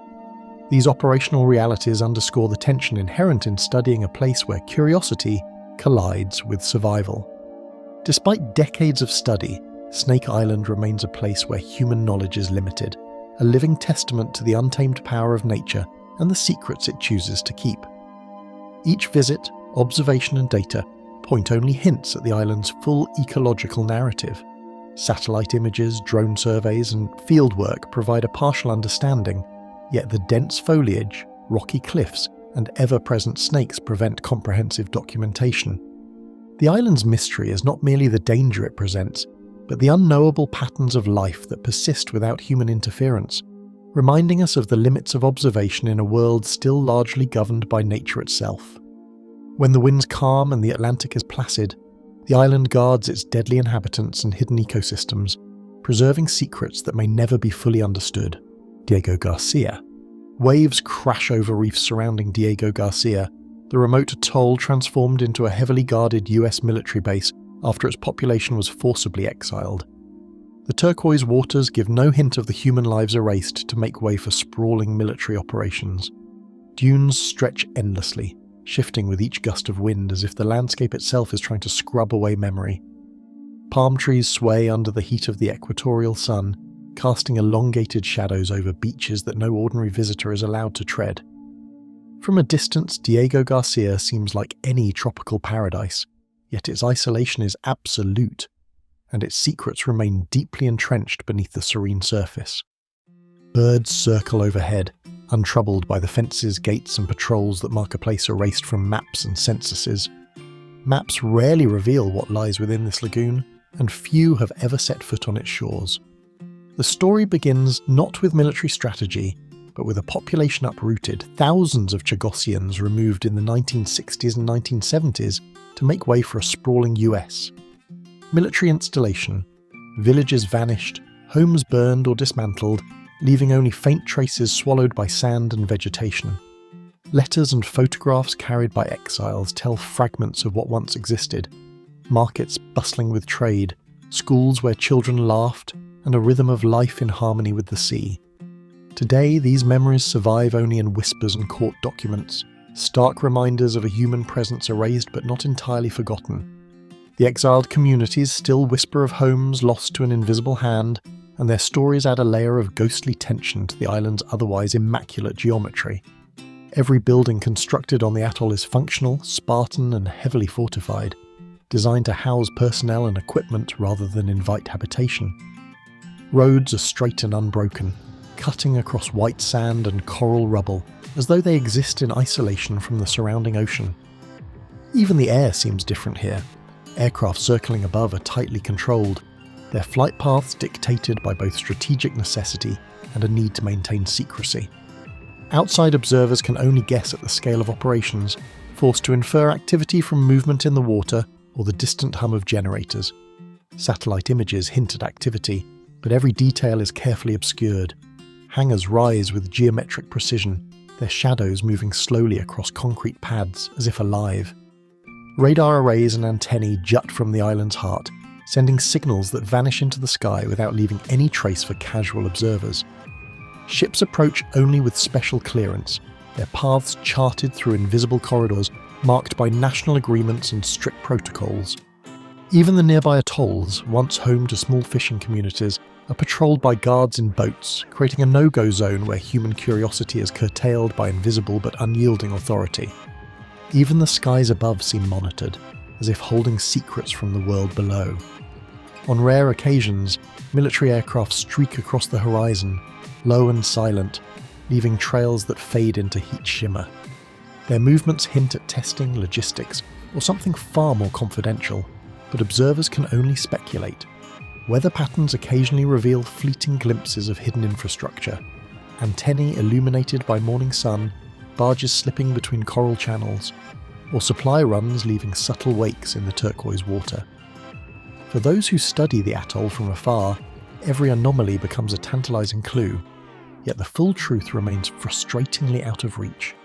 The island's natural defences add another layer to its secrecy. Coral reefs, shallow channels, and jagged rocks make unauthorized landings perilous, while dense mangroves and dense undergrowth swallow any footprints left by accidental intruders. This natural labyrinth is complemented by man-made structures designed for surveillance and control, checkpoints, fences, and patrol routes that create a psychological as well as physical barrier. Every step off the main thoroughfares risks detection, a reminder that this paradise is, in reality, a place of strict containment, its purpose and activity hidden from all but the privileged few. History, secrecy, and strategic importance collide to create an atmosphere thick with unease and fascination. Diego Garcia has played a quiet but central role in multiple global operations, from logistical support for conflicts in the Middle East to serving as a hub for communications and reconnaissance. Yet the people who serve here speak in carefully measured terms, revealing almost nothing beyond the necessities of daily life. The island's isolation amplifies its mystique. Even personnel rotations and supply runs are shrouded in procedural obscurity, making it difficult for outsiders to separate fact from rumour. Time seems suspended on the atoll, as if the waves themselves remember the lives that once flourished here and refuse to let them go entirely. Exiles still fight for recognition in courts across the globe, creating a tension between humanitarian memory and official erasure.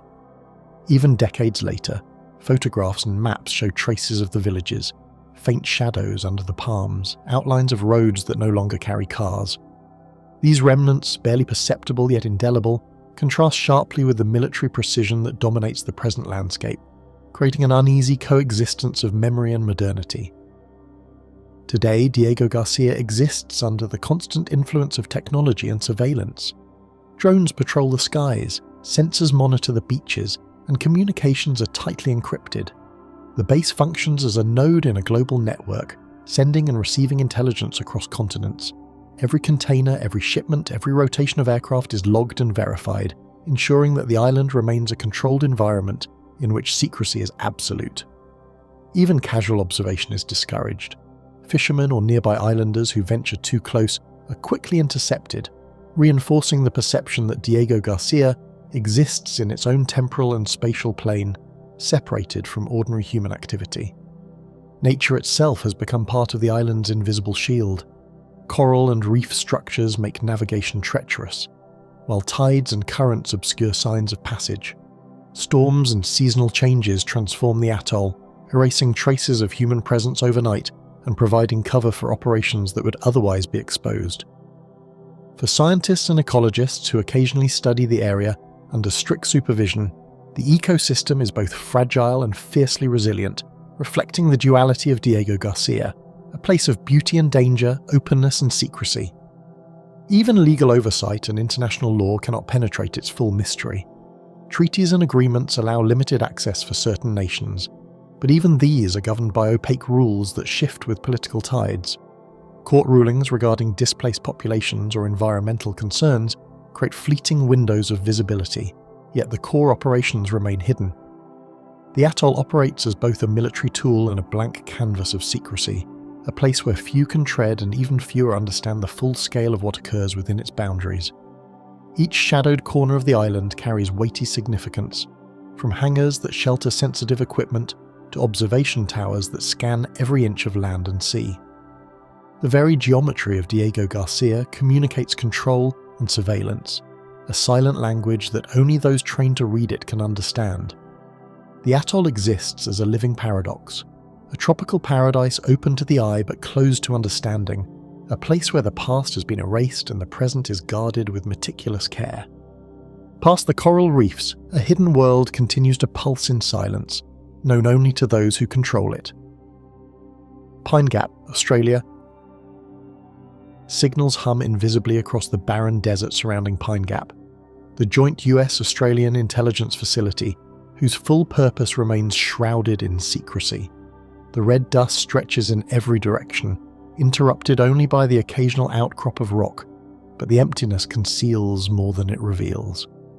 Above, satellites drift silently, the lenses fixed on the heart of this secretive site. From the air, the array of domes, antennae and unmarked buildings appears geometric and precise, a foreign presence intruding on the timeless Australian scrub. Even the wind seems to carry whispers of data, transmitted invisibly across continents, beyond the comprehension of ordinary observers. Barbed wire and watchtowers mark the edges of knowledge itself. The perimeter is patrolled relentlessly, with cameras, sensors and motion detectors monitoring every movement. Checkpoints slow access to a crawl, with personnel screened under protocols designed to leave no trace. Tourists and civilians are warned away, and even local townsfolk have learned to give the base a wide berth. It is a place that operates on secrecy as a first principle, where every gate, every fence and every sensor contributes to a fortress of information rather than stone or steel. The desert floor conceals a labyrinth of cables, antennas and encrypted transmissions that pulse with the rhythms of a world beyond comprehension. Inside the compound, operations are tightly controlled, with men and women working in silence, their lives defined by screens, code and radio waves. What is being watched, what is being sent and who is receiving the signals are questions that remain deliberately unanswered. Even decades of leaks and whistleblower testimony reveal only fragments, tantalizing yet incomplete, leaving observers to wonder at the scale and nature of what lies within. Airplanes and satellites pass overhead, but none reveal the base's full function. Dome after dome shelters equipment whose purpose is classified. The largest structures hide systems designed to intercept, analyze and transmit signals across the globe. Occasionally, journalists or independent satellite analysts detect anomalies, unusual antenna orientations, new structures appearing with no explanation, or a sudden increase in aerial activity. These glimpses are fleeting, and the Australian desert swallows them as quickly as they arrive, reinforcing the aura of controlled invisibility that surrounds the site. Even employees speak cautiously, aware that words can be traced across continents. Former contractors recount shifts spent monitoring signals that defy ordinary explanation, tracking communications that are invisible to the untrained eye. Conversations are fragmented and cautious. Disclosures are often censored before they can spread. The people who work at Pine Gap inhabit a world defined by duty and secrecy, their knowledge both powerful and perilous, limited by protocols designed to contain curiosity as much as information. Encryption and secrecy create a world where observation is total, yet the mechanisms of that observation remain hidden. Cameras, sensors and satellites work in concert to produce data streams that vanish almost as soon as they're collected. Analysts monitor communications from foreign powers, weather patterns and global movements, filtering signals in ways that ordinary observers can never understand. The desert acts as both shield and stage, isolating the base while emphasizing the global reach of the intelligence flowing through it. Rarely, anomalies appear in public reporting, unexplained spikes in satellite imagery, odd antenna alignments, or new structures that seem designed for purposes outside civilian comprehension. Observers speculate about cryptographic systems, signals intelligence, or electronic eavesdropping, yet the full truth remains deliberately out of reach. Each anomaly reinforces the sense that Pine Gap is not merely a location but a nerve center, a conduit through which secrets pass, examined and redistributed without ever touching the world above the desert. Even the history of the base contributes to its aura of mystery. Established in the 1960s as part of a joint US-Australian intelligence effort, Pine Gap was intended to intercept satellite signals and support surveillance operations during the Cold War. Its continued expansion, both in infrastructure and technological capability, suggests a persistent relevance that transcends its original purpose. Yet official statements are sparse, and the public record contains more omissions than facts, creating a space where imagination and speculation fill the gaps left by secrecy. The Australian government, in coordination with the United States, enforces strict access rules that extend beyond the base itself. Airspace is tightly controlled, and mapping restrictions prevent accurate depictions of the compound from public satellites. Contractors, military personnel, and local employees are bound by extensive confidentiality agreements, ensuring that even minor details cannot leave the premises. Every shipment, repair, and rotation is monitored, leaving no opportunity for curiosity to escape unnoticed. The human presence is carefully choreographed to protect the integrity of the secrets contained within. Communication technology and advanced surveillance converge to create an invisible architecture, a lattice of observation that few will ever perceive. Signals intercepted here influence decisions at the highest levels of intelligence and military operations, yet the flow is invisible, like the desert air itself. Each signal is filtered, analysed, and redirected with precision, demonstrating a reach that seems to extend not just across the Australian continent, but across entire hemispheres. For analysts, the base represents a world of infinite information, contained within a finite, meticulously controlled space.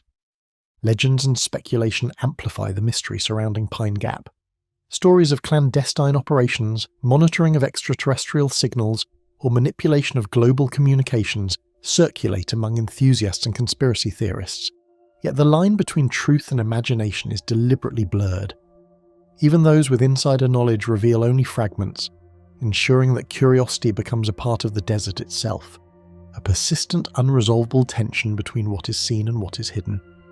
The landscape surrounding Pine Gap contributes as much to secrecy as the structures themselves. Red dust and scrublands extend for miles, a natural barrier to casual intrusion. Weather patterns, including sudden dust storms and intense sun glare, provide cover for movements that must remain unnoticed. Tracks vanish in the sand within hours, while the monotony of the desert disguises human intervention. Nature itself becomes a partner in secrecy, a reminder that the world outside the fences is unaware of the immense operations concealed in plain sight. Surveillance at Pine Gap extends beyond machinery. Its power lies in the constant awareness of being observed. Observation towers, cameras, and sensors communicate not just physical surveillance, but the awareness of control. Even without confrontation, the desert itself seems alive with observation, reinforcing the narrative that Pine Gap is a place where curiosity is carefully restrained. The human mind, aware of the invisible eyes, becomes part of the protective system, reinforcing the base's isolation. Throughout Pine Gap, corners reveal layers of both physical and symbolic significance. Domes and antennae rise from the earth as markers of knowledge beyond ordinary perception. Roads are constructed for efficiency, but they also channel human presence in ways that maintain secrecy. The geometry of the compound conveys control, the interplay of shadow and structure suggesting a complexity that ordinary observers cannot decipher. What is visible is only a fragment of a larger, meticulously controlled whole. Years after its creation, the base's continued relevance underscores the balance between history and ongoing secrecy. Expansion of infrastructure, updates, technological systems, and ongoing staffing indicate that Pine Gap is not merely a relic of the Cold War, but an active central node in intelligence operations that shape global events. For those studying the site, each new satellite image, each personnel shift, and each minor construction project becomes a point of fascination and speculation, revealing glimpses of a hidden world.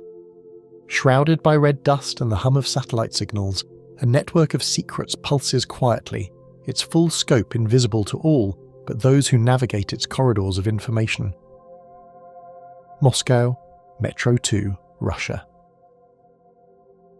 Beneath the streets of Moscow, a hidden world pulses quietly, invisible to the millions who pass above. The hum of trains on the public metro is ordinary, familiar, yet it masks a shadow network running parallel and secret. Deep below the surface, tunnels, bunkers, and corridors extend in geometries known only to the state, a web of passage that has been denied and dismissed for decades, but whispered about in hushed speculation. Even the air smells different here, stale, metallic, and heavy with the weight of steel and secrecy. Footsteps echo off concrete walls, yet few have ever set foot in these subterranean arteries and lived to describe them. The origins of Metro 2 are tangled in Cold War exigencies. Allegedly constructed during Stalin's regime, its purpose was to provide secure transit for the Kremlin elite and military command in case of nuclear or foreign attack. Engineers and labourers were reportedly recruited from top-secret projects, their work erased from records as soon as it was completed. Official acknowledgement remains absent, yet clues surface in archives, declassified documents, and memoirs of former workers who speak cautiously about deep shafts, reinforced tunnels, and hidden stations. These fragments hint at a sprawling underground network, connecting the heart of Russia's power with bunkers, airports, and secret installations outside the city limits. Entry points are few, heavily monitored, and all but invisible. Most entrances lie within existing metro stations or discrete government buildings, shielded by security that blends seamlessly with ordinary life. Guards, cameras, and restricted access corridors make it impossible for casual explorers to uncover the network. Even satellite imagery provides only tantalizing hints: shadowed voids beneath city blocks, ventilation grates in unlikely places, or structural anomalies that suggest concealed passageways. To outsiders, these hints are fragments of rumour, yet each reinforces the impression of an entire subterranean city existing alongside the visible Moscow above. Stories of Metro 2 intertwine with mythology and fear. Cold War operatives, journalists, and urban explorers have all reported strange sightings: unmarked trains emerging from hidden tunnels, maintenance crews vanishing behind heavy doors, and the faint hum of engines beneath the city. Rumours suggest stations equipped for emergency command, medical triage, and rapid evacuation, but verification remains impossible. Each account adds to the network's aura of invincibility, transforming it from infrastructure into legend. Even the most mundane details, like the movement of men in black uniforms, carry a weight of unspoken authority, hinting at an entire system designed to survive both scrutiny and catastrophe. Engineering feats buried in secrecy define Metro 2's physical presence. Reinforced concrete walls rise for kilometres underground, lined with ventilation shafts and emergency exits disguised as innocuous urban features. Stations reportedly contain luxury accommodations, command rooms, and supplies sufficient to sustain critical personnel for months. Communications lines run alongside the tunnels, connecting military headquarters with strategic points outside Moscow, forming an information artery that is invisible yet vital. The scale, precision, and fortification of this subterranean network underscore both its strategic purpose and its capacity to shape narratives of power and control. Access is tightly controlled, and leaks are rare and often contradictory. Former engineers and metro employees speak of tunnels so deep that they require specialized lifts and air filtration systems to navigate. Some claim Metro 2 extends under the Kremlin itself, linking to government bunkers, while others suggest it reaches airports and military complexes far beyond the city. Conflicting reports only deepen the mystery, as the state refuses to confirm or deny their existence. Each partial revelation serves to reinforce secrecy, creating a network as psychological as it is physical. The geography of Moscow itself contributes to the enigma. Ancient foundations, riverbeds, and layered construction complicate the tunnel's path, forcing designers to innovate in ways that remain undocumented. Reinforced chambers, water-protected passages, and emergency exits disguised as subway infrastructure allow the network to remain both resilient and invisible. Engineers working under extreme secrecy reportedly modified plans repeatedly, leaving the underground city evolving in silence, its full architecture a mystery even to those in partial contact with it. Metro 2 resists full exploration, even under modern technological scrutiny. Advanced ground-penetrating radar and satellite mapping have revealed anomalies beneath central Moscow, yet none provide a complete picture. Specialists can detect voids and structural oddities, but the purpose and extent of these spaces remain conjecture. The combination of deliberate obfuscation, engineering expertise, and natural geography ensures that every attempt to chart the network only hints at the true scale and complexity, leaving the city above unaware of the vast secure arteries beneath. Legend and lore persist in equal measure with fact. Stories circulate of high-speed trains reserved for government evacuation, hidden bunkers stocked with supplies, and secret command centres where decisions of national and even global consequence might be made. While unconfirmed, these tales are consistent with what is known about Metro 2's purpose: to provide the state with an escape route, a command network, and a resilient infrastructure in case of crisis. The line between rumour and reality blurs here, creating a landscape where imagination is informed by partial knowledge, and every gap in information fuels speculation. The psychological weight of secrecy pervades the network. Those aware of its existence, engineers, maintenance personnel, or occasional government operatives, operate under lifelong oaths of confidentiality.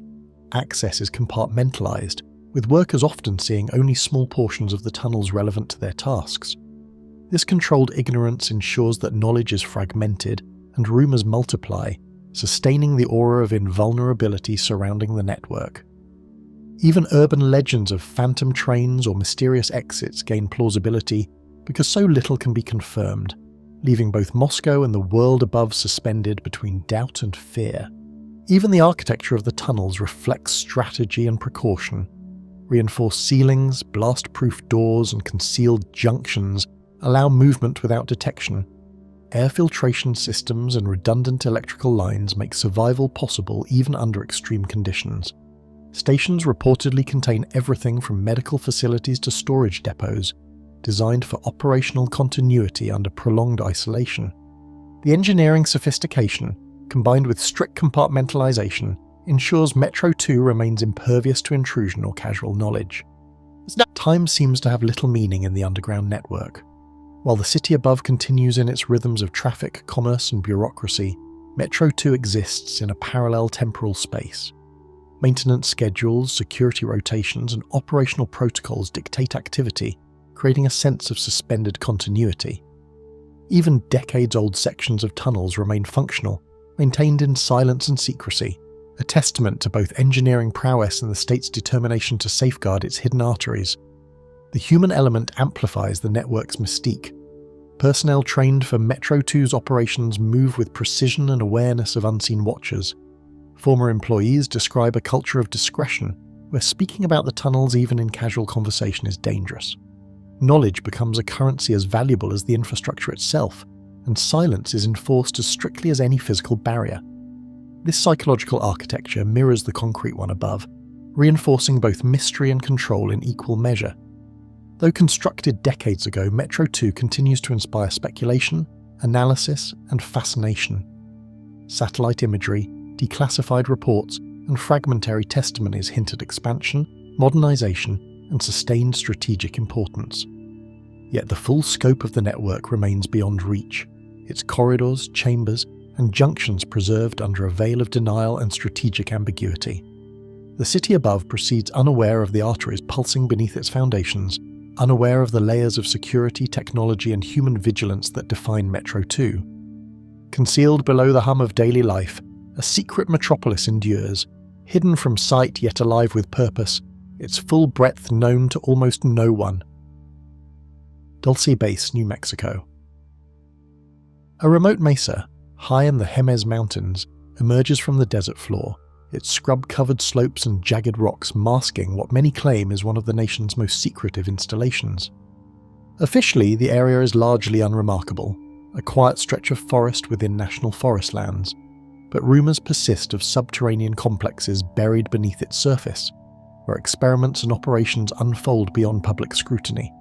The wind carries whispers of past investigations, and locals tell tales of lights and sounds in the night that defy ordinary explanation. Even from a distance, the mesa seems to hold its secrets like a living entity, aware of every visitor who approaches. The legend of Dulce Base is intertwined with the Cold War, UFO lore, and classified military projects. Alleged reports surfaced in the 1970s and 1980s, describing a hidden facility where human and non-human interactions were said to occur. These claims were fueled by whistleblowers, sightings of unexplained lights, and speculation about underground corridors that defy normal cartography. For decades, investigators have tried to corroborate these accounts, yet access to the mesa is tightly restricted, and official responses are minimal, fostering a landscape where speculation thrives. security in the region is both visible and insidious. Checkpoints on access roads, patrolling vehicles, and occasional overflights remind anyone nearby that entry is forbidden. Hikers and hunters are warned to avoid certain areas, and local law enforcement maintains discretion when questions arise. Cameras, sensors, and perimeter monitoring likely extend beyond what any casual observer can perceive, and the dense forest itself aids in concealing movements. Even those determined to investigate are quickly discouraged, as if the land conspires with human surveillance to protect the unknown below.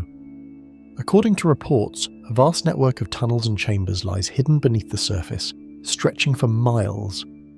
Former military contractors and alleged whistleblowers have described reinforced walls, high-tech laboratories, and security systems designed to isolate personnel from the outside world. Ventilation shafts, emergency exits, and labyrinthine passageways reportedly allow movement undetected, while surveillance systems maintain constant observation. The scale of the underground facility, whether fully true or exaggerated, has contributed to the enduring aura of mystery surrounding the mesa. Strange phenomena have long fueled the base's mystique. Locals recount hearing loud booms, observing bright, unidentifiable lights, and seeing unusual vehicles emerge from concealed roads. These reports, combined with stories of alien interaction and secretive government experiments, have shaped Dulce into a symbol of both fear and curiosity. Researchers attempting to study the area often find their findings hampered by dense forest, restricted access, and incomplete satellite imagery, ensuring that the mystery persists. Technological and military layers intertwine in ways that remain speculative. Some sources claim Dulce Base hosts classified research in aerospace, bioengineering, and subterranean construction. Others suggest advanced electronic and communication systems operate within the underground complex, controlling and monitoring activities far beyond the mesa. While independent verification is scarce, these reports align with the base's portrayal in whistleblower testimonies, reinforcing the impression of a facility where knowledge and power converge under absolute secrecy. Even the surrounding environment seems complicit in concealing Dulce's presence. The Jemez Mountains' rugged terrain, sudden cliffs, and dense tree cover make detection and approach difficult. Weather patterns shift unpredictably, with sudden fogs and storms reducing visibility and isolating the area further. Trails appear only to vanish, footprints are quickly erased, and natural camouflage blends human construction with forested slopes. The landscape itself, in tandem with human security measures, creates a near impenetrable veil for outsiders. Rumours of non-human involvement intensify the base's enigmatic reputation. Accounts of alien life forms, genetic experiments, and hybridization programs circulate in ufology circles and fringe reports. While mainstream sources neither confirm nor deny such claims, their persistence underscores the allure of the unknown. Even the skeptics admit that something remains hidden, whether terrestrial, extraterrestrial, or somewhere between, beneath the mesa that rises quietly above the desert. Operations are said to extend across multiple underground levels, with corridors connecting laboratories, living quarters, and high-security zones. Reports suggest that personnel are rotated under strict secrecy agreements, with communications monitored and information compartmentalized. Each worker may only see a fraction of the facility, ensuring that knowledge of the whole remains fragmentary. These practices not only preserve secrecy, but amplify the perception that Dulce is more than a military or scientific installation. It is a controlled world of its own. Satellite imagery offers only tantalizing hints. Discrepancies in terrain, unusual building shadows, and unexplained access roads suggest subterranean activity.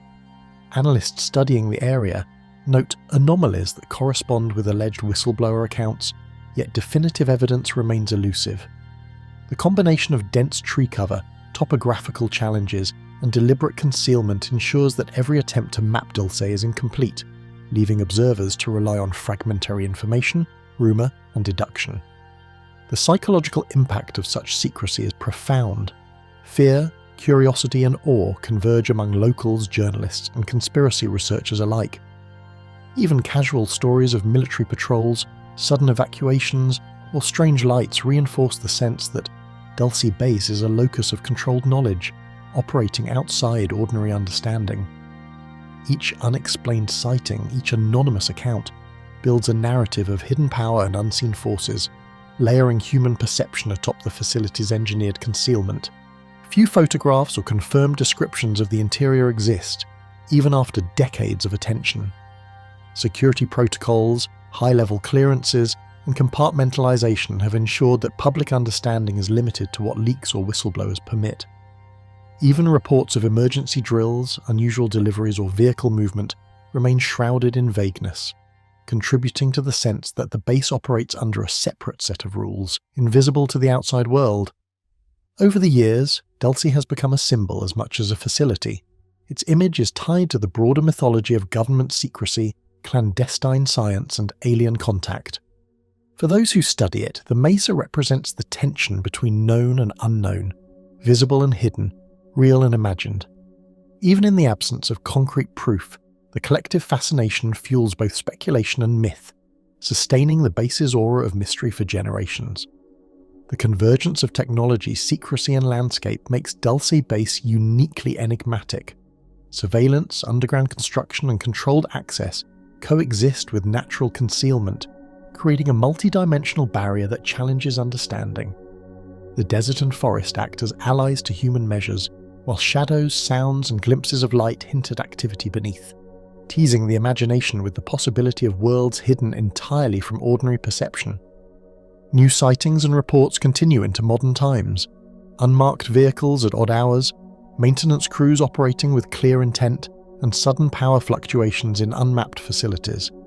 Each incident reinforces the perception that Dulce is alive, its operations ongoing, and its secrets protected not only by walls and guards, but by an architecture of information, environment, and human behavior.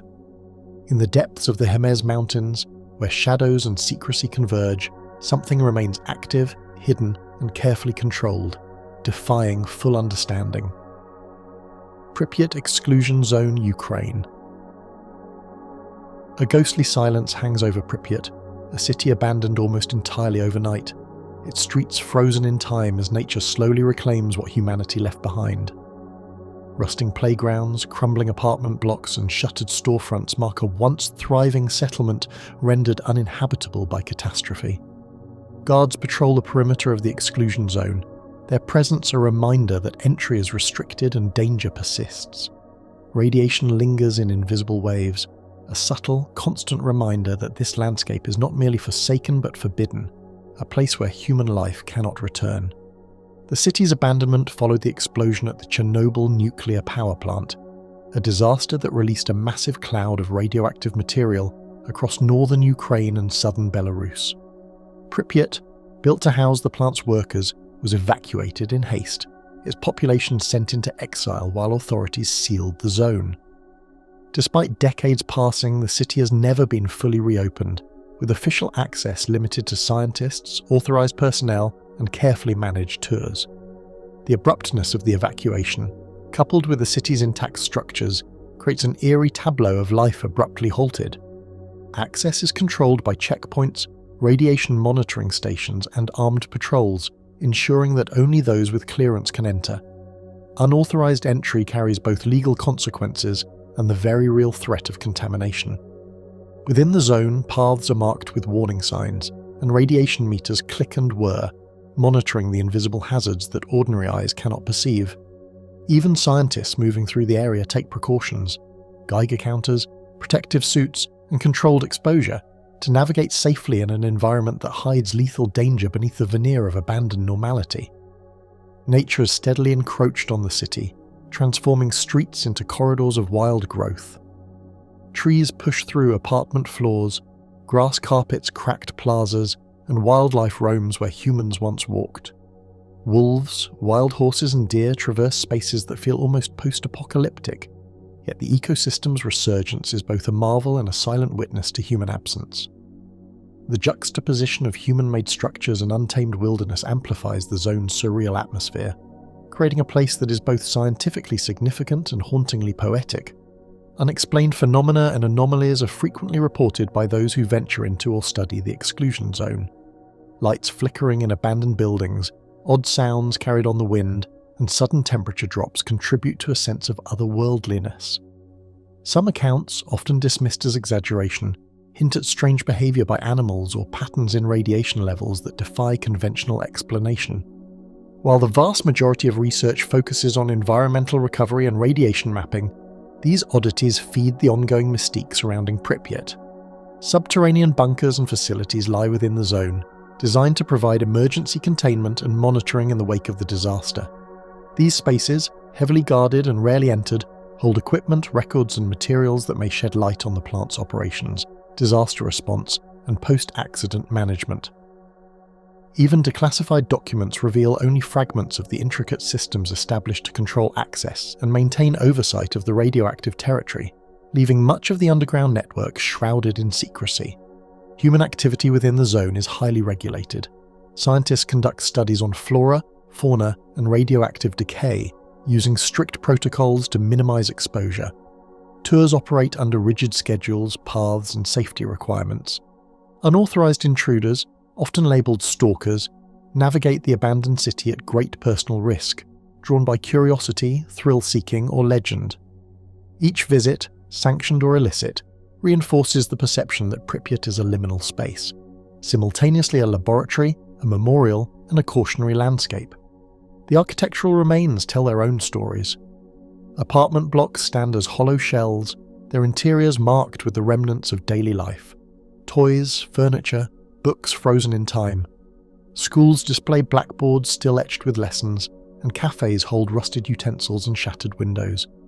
These artifacts, preserved by abandonment, evoke both historical memory and unsettling quiet, creating a haunting sense that the city's former inhabitants are spectres suspended in a paused reality. Radiation's invisible presence adds to the zone's oppressive atmosphere. Levels vary dramatically across the territory, with hotspots marking contamination from the plant and surrounding areas. Geiger counters crackle incessantly in certain locations, reminding visitors that danger is ever present, invisible, and unpredictable. The hazard reshapes human behaviour, limiting exploration, dictating procedures, and controlling perception, yet it also magnifies fascination. The knowledge that this forbidden city contains both scientific secrets and lingering peril. Even decades later, Prypiat and the surrounding exclusion zone remain a focal point for study and speculation. Research examines ecological recovery, radiation effects, and long-term consequences of nuclear disaster.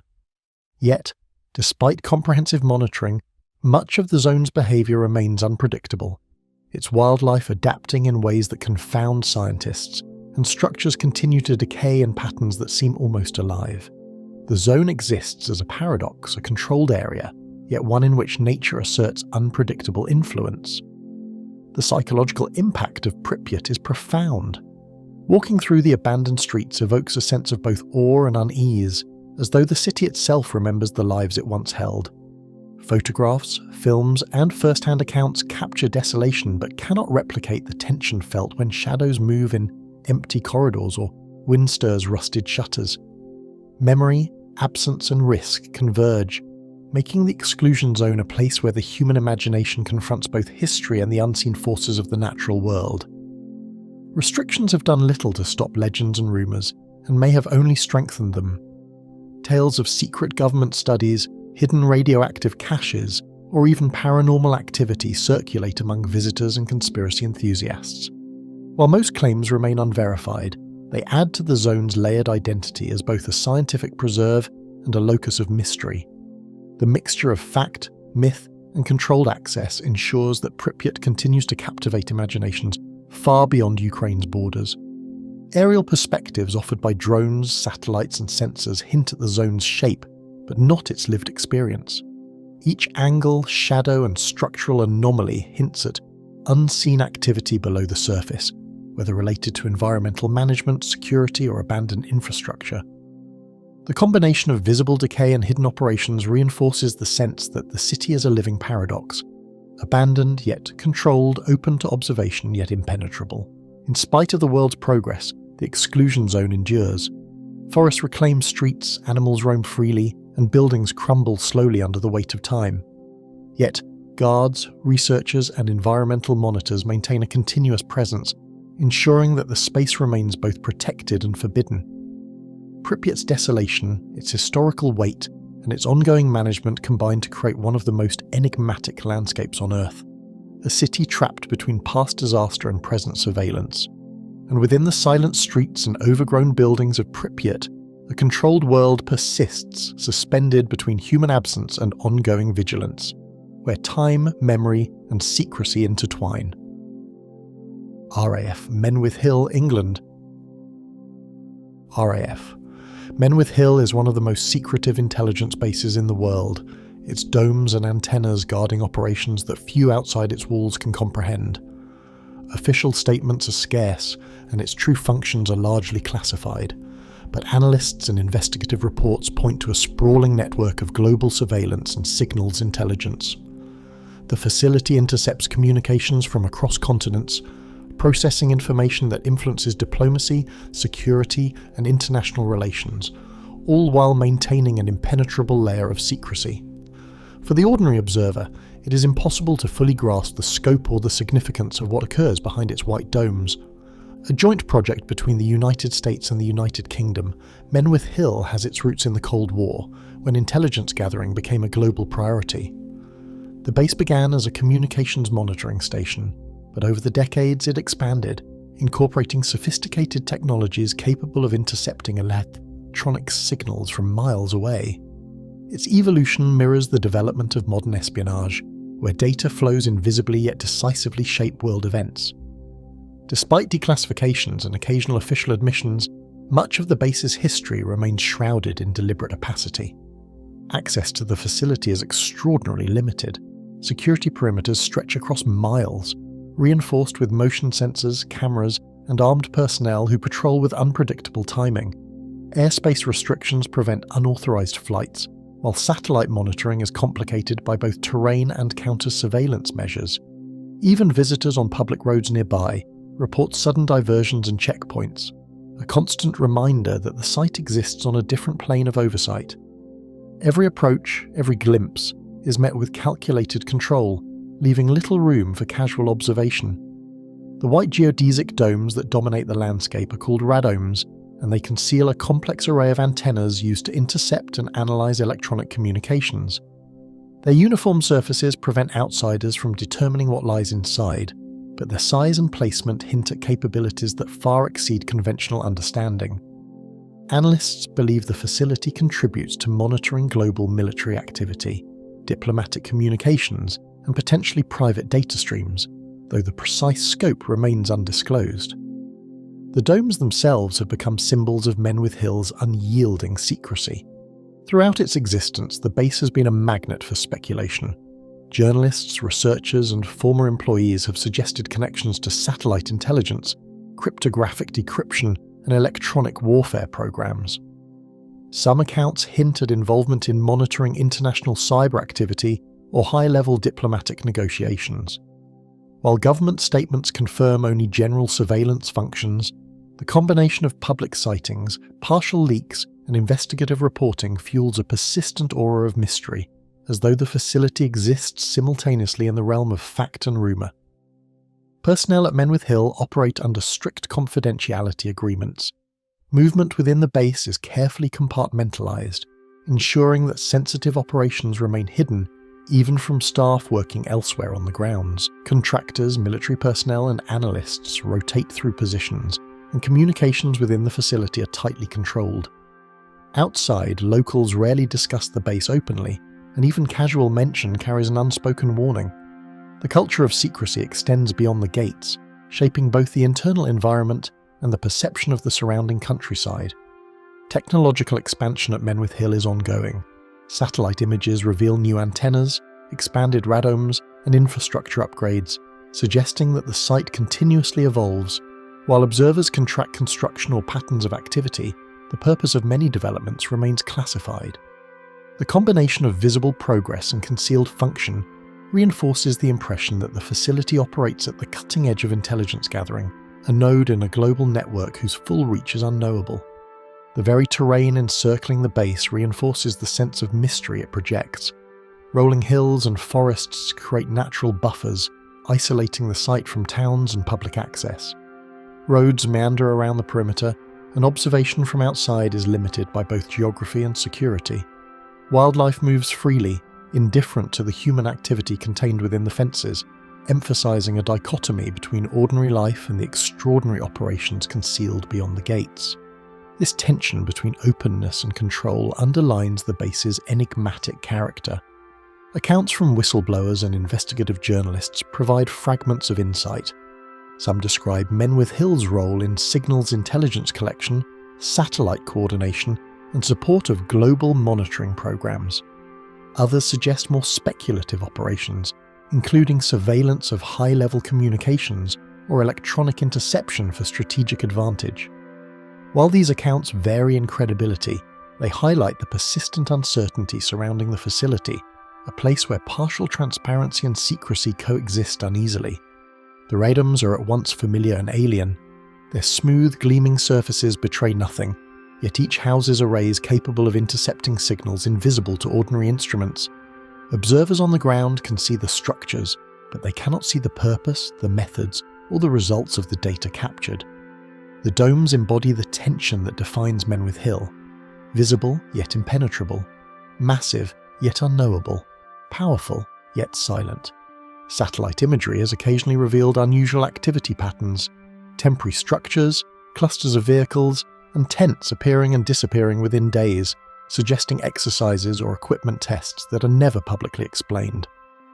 Analysts speculate that some of these deployments could be related to electronic warfare simulations or experimental interception methods, though the true purpose remains classified. Even casual observation of the surrounding field sparks questions about how such transient operations might integrate with the facility's permanent infrastructure, adding yet another layer to the base's carefully orchestrated secrecy. Even mundane patterns become objects of scrutiny. Vehicle movements, temporary structures, and construction projects attract speculation from satellite analysts and local observers alike. While many interpretations are conjectural, they reinforce the perception that Menwith Hill is not static. Its activity fluctuates in ways that suggest careful planning, constant adaptation, and technological evolution, reminding outsiders that the facility is simultaneously present and elusive. The scale of operations at Menwith Hill is immense. Computers, antennas, and encrypted lines form a sprawling infrastructure capable of monitoring communications worldwide. While only a fraction of its functions are officially acknowledged, the facility's size and staffing indicate that it operates at the forefront of signals intelligence and global monitoring. Its very existence is a quiet testament to the power of observation, organisation, and secrecy in the modern age. Local populations feel the base's subtle influence in their daily lives. Life proceeds outwardly unchanged. Farmers tend fields, commuters travel nearby, but knowledge of Menwith Hill casts a shadow. Sudden roadblocks, temporary checkpoints, and unexplained aerial activity feed local curiosity, blending perception and reality. The facility's influence extends not through force, but through its omnipresent yet invisible authority, shaping thought and speculation across miles of countryside. Inside the white domes and fence perimeters, the world continues to be observed in ways that will likely never be fully understood. Poveglia Island, Italy. Whispers of suffering seem to linger in the air, carried by the salt wind from a lagoon once filled with fear and despair. The ruins of crumbling buildings rise unevenly among twisted vegetation, their hollow windows staring like empty eyes. No visitor is allowed to set foot here without special permission, and the decay itself feels deliberate, as if the island resists being understood or remembered. Even the water surrounding it seems to hold the memory of those who were exiled, imprisoned, or abandoned here, a silent testament to centuries of untold tragedy that continue to guard the island from intrusion. The island, known as Poveglia, lies quietly in the Venetian lagoon, its history marked by centuries of suffering and isolation. Once a quarantine zone for plague victims and later a psychiatric asylum, it has long been off limits, its decaying structures watched over by authorities and persistent local legends. Visitors and historians alike speak of the oppressive atmosphere, a sense that the past refuses to release its hold. Despite official permissions being rarely granted, the island continues to fuel stories of haunting, disease, and despair, standing as both a historical site and a place shrouded in fear. Long before modern maps recorded its name, Poveglia served as a refuge from disease, a place where the living carried the dead across its shores in a grim procession. During outbreaks of the bubonic plague, the island became a repository for those stricken with illness, a place to isolate the infected away from the cities of Venice. Ships would approach the shore and leave their human cargo to face the island's unforgiving terrain where death was swift and the living few to escape. The sands themselves seemed to absorb the memory of those who perished, giving the island a haunting permanence. Centuries later, its role darkened further, becoming a psychiatric asylum where whispers of cruel treatment and unrecorded deaths became part of the island's hidden narrative. Patients were said to be subjected to inhumane conditions, abandoned in decaying wards, or confined to isolation rooms whose doors were rarely opened. Though official records are sparse, fragments of documentation hint at the suffering that occurred here, and the island's reputation grew among locals as a place of fear and torment. Authorities have long forbidden casual entry, citing both safety and preservation, and the few who have crossed the boundaries describe a disorienting, almost unnatural silence.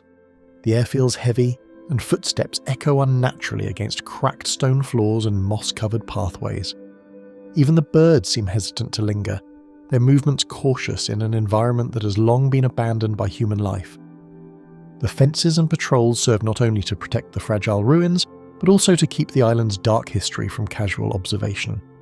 Buildings lean and crumble, their stone walls streaked with moss and graffiti, and every corridor seems to hold the memory of those who once wandered them in torment.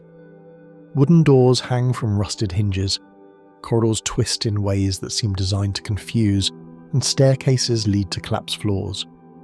The decay is meticulous, each broken window and fallen beam contributing to the sense that the island itself conspires to keep its secrets hidden from the world. Fishermen and locals tell of ghostly lights, sudden chills, and voices carried across the lagoon, accounts dismissed officially yet persistent enough to shape the island's fearful reputation. These stories persist in whispered conversations at markets and docks, passing from generation to generation. The consistency of the reports, even among those who have never visited, adds an almost tangible weight to the myths that surround Poveglia, and outsiders are left wondering whether the island's aura of dread is a product of imagination or something far more enduring. Researchers who have been granted access note the unusually high levels of soil contamination, structural instability, and lingering traces of biological material, clues to the island's long history of human suffering. Specialists in architecture and archaeology report that the ruins, though fragile, offer insight into both the practical measures used to isolate the sick and the psychological weight imposed upon those confined. The very ground seems to preserve a history of hardship, a material memory that cannot easily be erased by time or neglect. Archaeological surveys have uncovered hidden wells, burial pits, and remnants of medical implements buried beneath the overgrown courtyards, suggesting that some of the island's darkest practices were carried out in secrecy even from the asylum staff. These findings reveal the meticulous, almost ritualized way in which the sick and the dead were handled, and researchers note that traces of human activity persist in ways that modern restoration cannot erase. The soil itself seems to retain a memory, preserving chemical and biological markers that testify to centuries of suffering, giving the island an almost sentient quality, as if it remembers every life lost on its shores.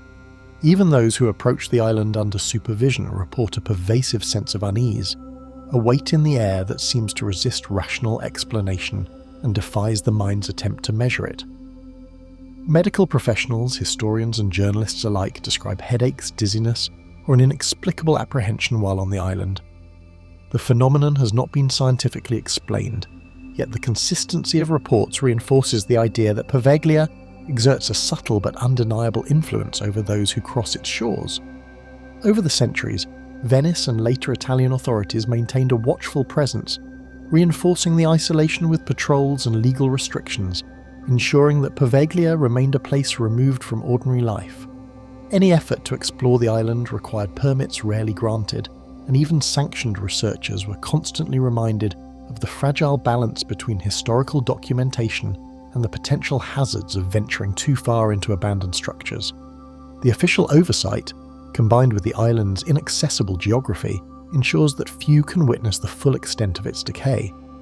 Amateur explorers, photographers, and journalists have ventured secretly in recent decades, each encounter adding to the mythos, yet leaving countless questions unanswered.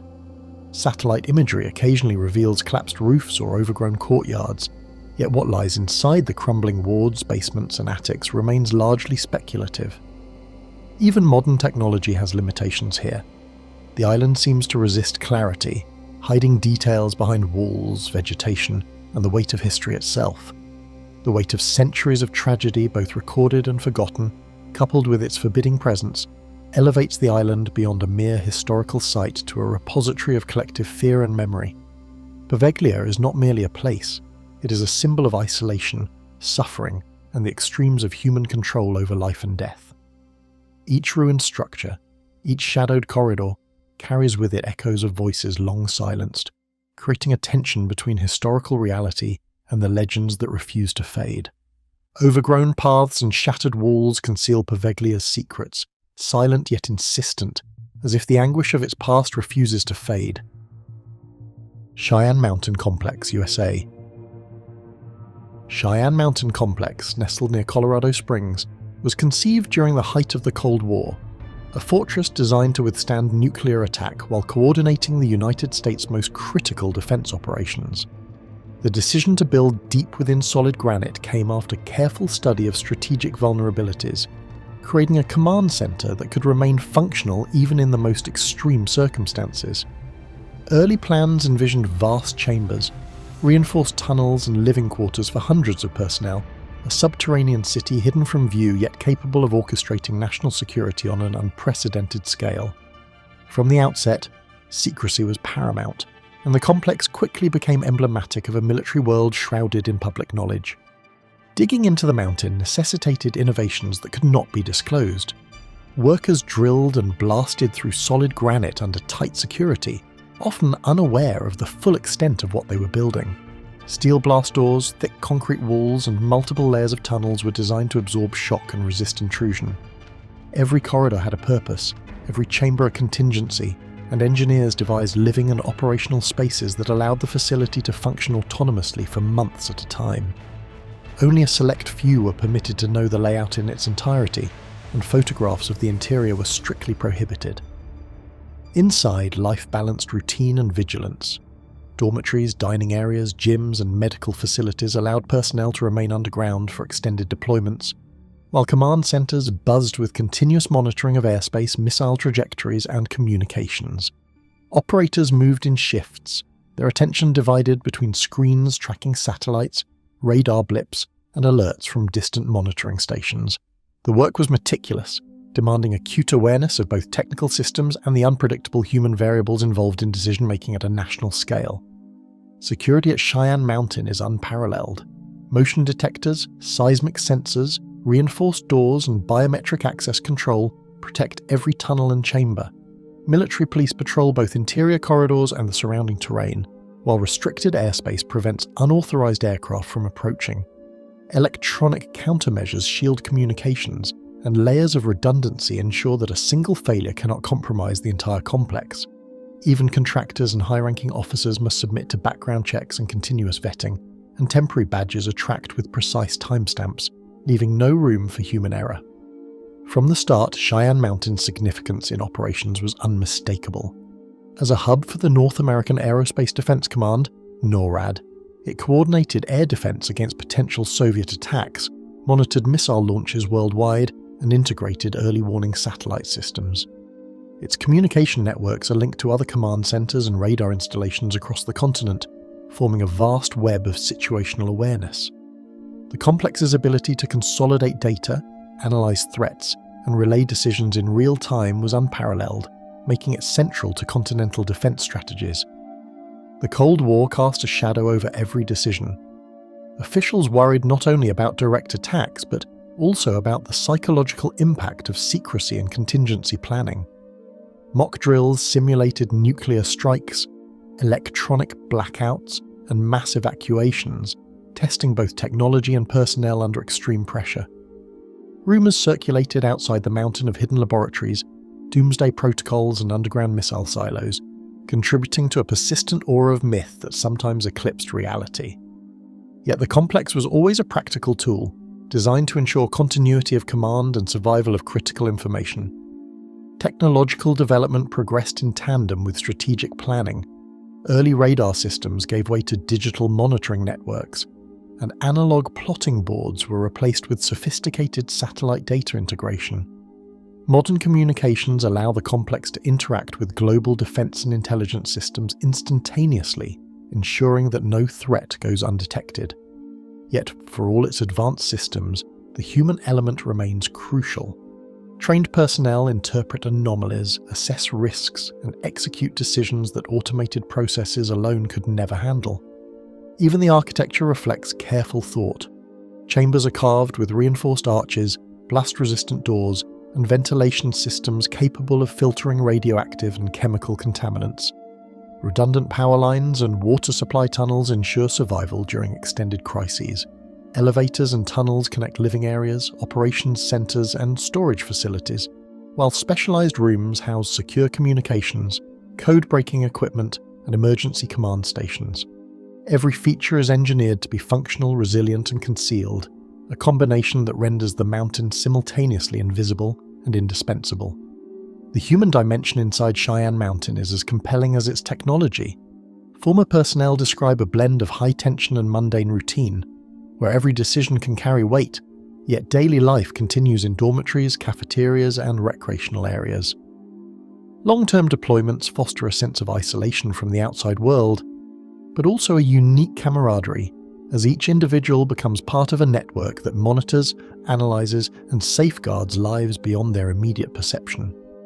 The discipline, secrecy, and responsibility combine to create an atmosphere where knowledge is power, and silence is both shield and obligation. In addition to its operational role, Cheyenne Mountain has shaped both culture and imagination. Its depiction in films, novels, and media reports has transformed it into a symbol of Cold War tension and military ingenuity.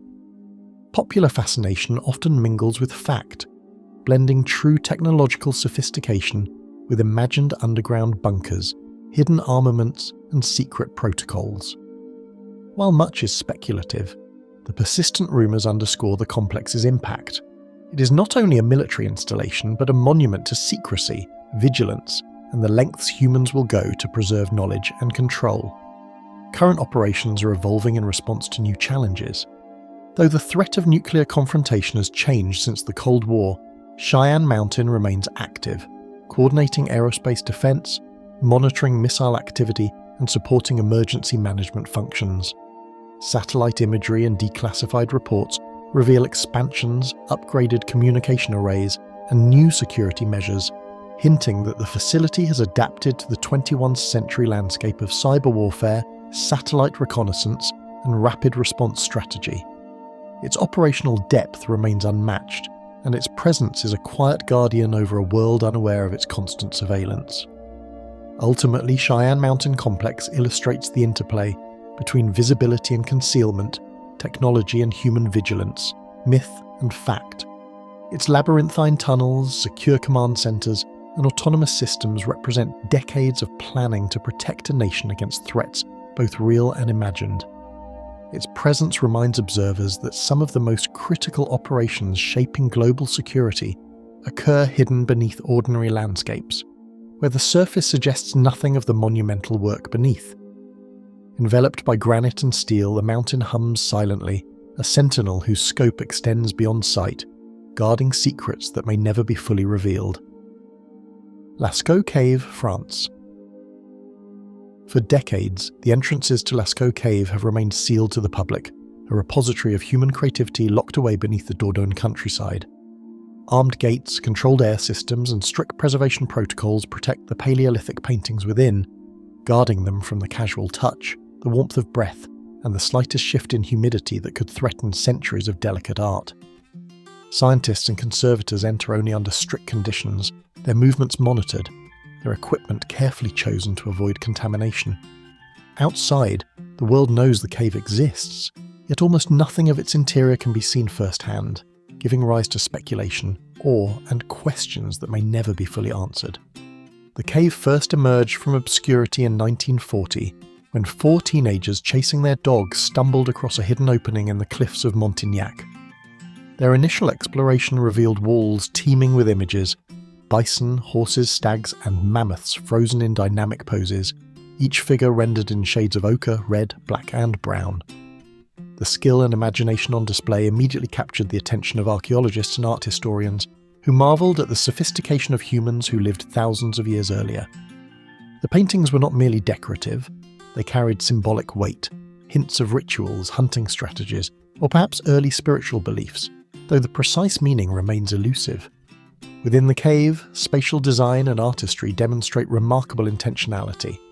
Certain chambers were clearly chosen for their acoustic properties, with figures strategically positioned where the echo of footsteps or voices would resonate. Lines, dots, and geometric shapes appear alongside animal imagery, perhaps representing counting systems, celestial observations, or coded communication understood only by those who created them. Even today, the precision of the brushstrokes and engraving techniques inspires both scientific study and quiet wonder, as researchers attempt to reconstruct the methods of artists whose hands touched stone long before any written language existed. Preservation challenges became evident almost immediately. Following the cave's discovery, thousands of visitors poured in, their presence introducing moisture, carbon dioxide, and fungal spores. By the 1950s, black mold had begun to form on the walls, threatening to obscure or destroy some of the most delicate paintings. Officials faced an impossible dilemma: allow continued access to a site of extraordinary cultural importance, or close it to safeguard its fragile contents. Ultimately, the cave was closed to the public in 1963, and replicas such as Lascaux II and later Lascaux IV were constructed to allow people to experience the artistry without endangering the originals. Even today, scientists must work under rigid protocols to study Lascaux. Only small teams, equipped with sterilised gear and monitored environmental controls, may enter, often wearing full protective suits. Cameras, 3D scanners, and other remote tools document every nuance of the walls, allowing for digital study and virtual access. Tiny shifts in temperature, humidity, or light are constantly tracked because even minor deviations can accelerate the growth of mold or cause pigment deterioration. The cave has become both a laboratory and a museum invisible to the casual observer, its preservation a constant negotiation between science and secrecy. The paintings themselves offer mysteries that extend beyond their technical mastery. Horses gallop alongside bison, stags, and aurochs, some rendered with exaggerated horns or limbs, possibly symbolic rather than literal. In certain chambers, figures are layered over each other, suggesting centuries of artistic activity, revisions, or reinterpretations. Archaeologists debate whether the animals represent prey, clan totems, or spiritual guardians. The absence of human figures, save for rare abstract forms, further deepens the enigma. Why were humans rarely depicted, while animals dominate the canvas? The cave preserves not just images, but questions about the worldview, beliefs, and culture of its creators. Another layer of mystery is the cave's isolation. Hidden beneath limestone cliffs and accessible only through a narrow entrance, Lascaux was sealed by nature long before humans stumbled upon it. Its seclusion may have contributed to the preservation of pigments for tens of thousands of years. Moreover, the cave's interior layout, twisting tunnels, vertical shafts, and chambers of varying ceiling height, creates natural barriers that discourage intrusion. This architectural complexity, whether intentional or coincidental, reinforces the sense that the cave is a hidden realm, designed for those who understand its paths, both literally and metaphorically. Secrets remain at the cave's entrances, where natural fissures and hidden vents control airflow and are still studied by scientists. Researchers have discovered that these subtle air currents help preserve the pigments and prevented the buildup of harmful moisture for millennia, creating a microclimate almost perfectly suited to safeguarding the art. The very design of the cave, whether deliberate or accidental, appears to reflect an early understanding of environmental control, one that modern conservationists can only replicate through artificial systems. Each step taken near the entrance requires careful planning, as even minor disturbances can ripple through the cave's delicate equilibrium, a reminder that Lascaux is as much a living system as it is a gallery of ancient creativity. Using technology, explorers can uncover secrets without disturbing the cave itself. Multispectral imaging uncovers pigment compositions, while 3D mapping reconstructs wall surfaces and erosion patterns. Scientists study microclimates, fungal growth, and mineral deposits, piecing together how environmental changes over millennia shaped both the art and the rock. Digital reconstructions allow for precise virtual tours, preserving not only the images but the feeling of moving through the tunnels. Even with all this, many aspects remain opaque, leaving room for speculation about the intentions, ceremonies, and daily lives of those who once painted here. Cultural fascination has also amplified the cave's mystique. Lascaux has inspired books, films, and documentaries that speculate about the cognitive and spiritual capacities of early humans. Some narratives highlight ritualistic purposes, while others interpret the art as the earliest form of storytelling or astronomical record-keeping. The truth likely lies somewhere in between, and yet the very lack of certainty heightens the cave's allure. It is a place where the past is preserved, yet not fully understood, where observation alone cannot unlock its deepest secrets. Paradox persists even through the replicas, maintaining Lascaux's aura of mystery. Lascaux II and the Four, painstakingly recreated with digital precision, allow millions to experience the cave without touching its walls. These facsimiles replicate the shapes, pigments, and scale of the original chambers, offering insight into the artist's techniques. Yet their very existence underscores the cave's vulnerability. The originals cannot withstand human curiosity. The tension between access and preservation becomes a defining feature, leaving the cave suspended in a state of both visibility and concealment. Finally, Lascaux embodies the duality of human ambition and restraint. It demonstrates our desire to explore, understand, and engage with our ancient past, while simultaneously teaching the necessity of reverence and patience. The cave is not just a gallery of ancient animals, but a testament to human ingenuity, creativity, and the fragility of legacy. Its sealed chambers and guarded corridors remind us that some treasures, no matter how compelling, are meant to be protected above all else. Along the darkened corridors, the presence of unseen hands endures, safeguarding secrets of a world that expressed itself through colour and form before history was recorded. The Greenbrier Bunker, USA. During the height of the Cold War, planners in Washington faced a chilling possibility: the complete annihilation of the nation's leadership in the event of nuclear war.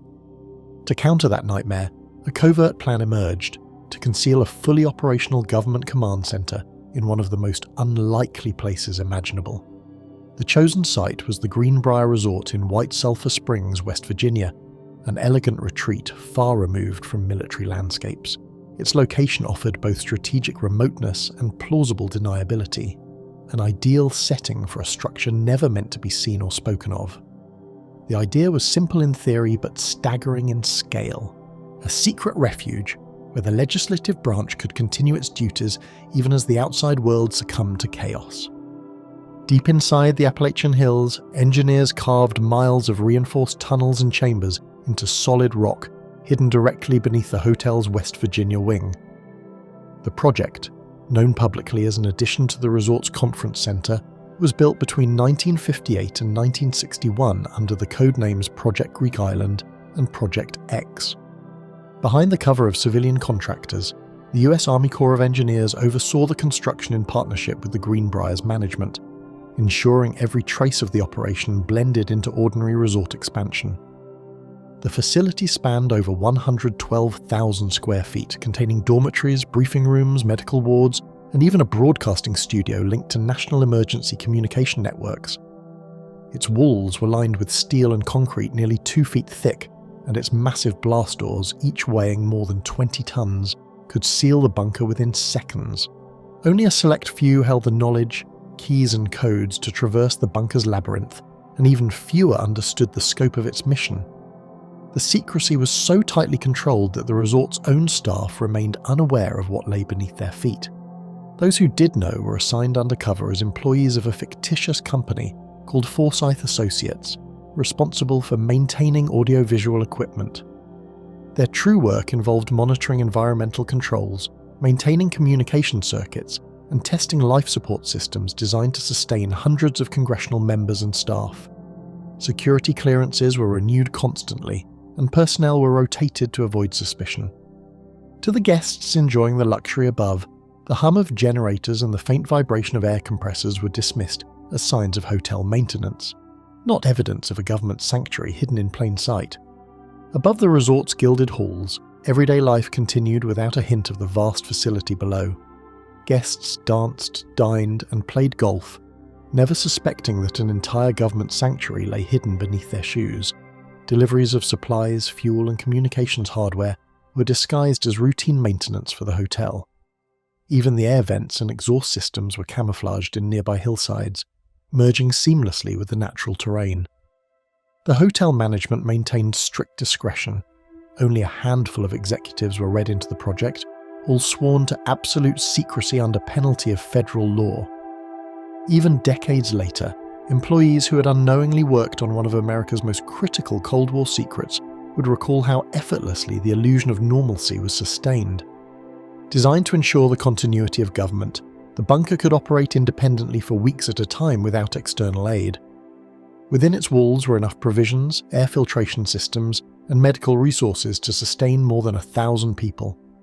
The dormitories were divided by congressional chamber, mirroring the seating layout of the Capitol itself, with nameplates awaiting each member. A cafeteria capable of serving 3 meals a day stood beside a hospital wing equipped for surgical emergencies. Communications rooms are connected directly to Washington, enabling the transmission of emergency legislation and presidential directives. Enormous diesel generators supplied electricity, while giant water tanks and air scrubbers preserved breathable conditions even under total lockdown. Every inch of the facility was planned for efficiency and survival, yet it was never activated. Not once did the sirens call its purpose into motion. Cables and switchboards threaded through the tunnels like hidden lifelines, carrying information vital to national survival. The bunker's internal communications system was linked to secure government lines, allowing encrypted broadcasts to be transmitted across the nation in the event of war. Its television studio, built in collaboration with major networks, was prepared to air emergency messages from congressional leaders. The studio was small, austere, and perpetually ready, its equipment regularly tested by personnel who never revealed where the signal originated. The technology represented cutting-edge communications design in the 1960s, from teletype networks to EMP-resistant cabling. Decades later, visitors touring the site would marvel at the precision and scale of the engineering, built entirely by hand under the cover of ordinary construction, with no leaks or rumours escaping for over 30 years. Engineers and security personnel moved through the corridors with practiced precision, each aware of the stakes their work carried. Some quietly confessed to the eerie sense of existing in two realities, one where guests sipped champagne in crystal-lit ballrooms, and another where, beneath their laughter, rooms stood waiting for an unthinkable catastrophe. Though drills were rare, the weight of preparedness was constant, the silent pressure that few could discuss outside the mountain. A few workers later recalled the claustrophobic stillness of the sealed doors, the recycled air that grew heavy after hours underground, and the uncanny sensation of being entombed by design. Yet they also expressed a strange pride in maintaining a system that, though never used, symbolized the resilience of government against total collapse. Even after declassification, much of the bunker's current role remains shrouded in discretion and protocol. Exposed by journalist Ted Gupp in 1992, the revelation stunned the public and forced the government to officially deactivate the site. The disclosure ended more than 3 decades of secrecy, but it also sparked questions about how many similar structures remained hidden across the country. Today, the Greenbrier bunker stands partially open to guided tours, its blast doors and war rooms preserved as artifacts of a vanished era. Visitors walk through the congressional chambers and communication centres, once meant to host the nation's lawmakers during the apocalypse. Yet, certain portions remain restricted, their access points sealed or repurposed for undisclosed uses.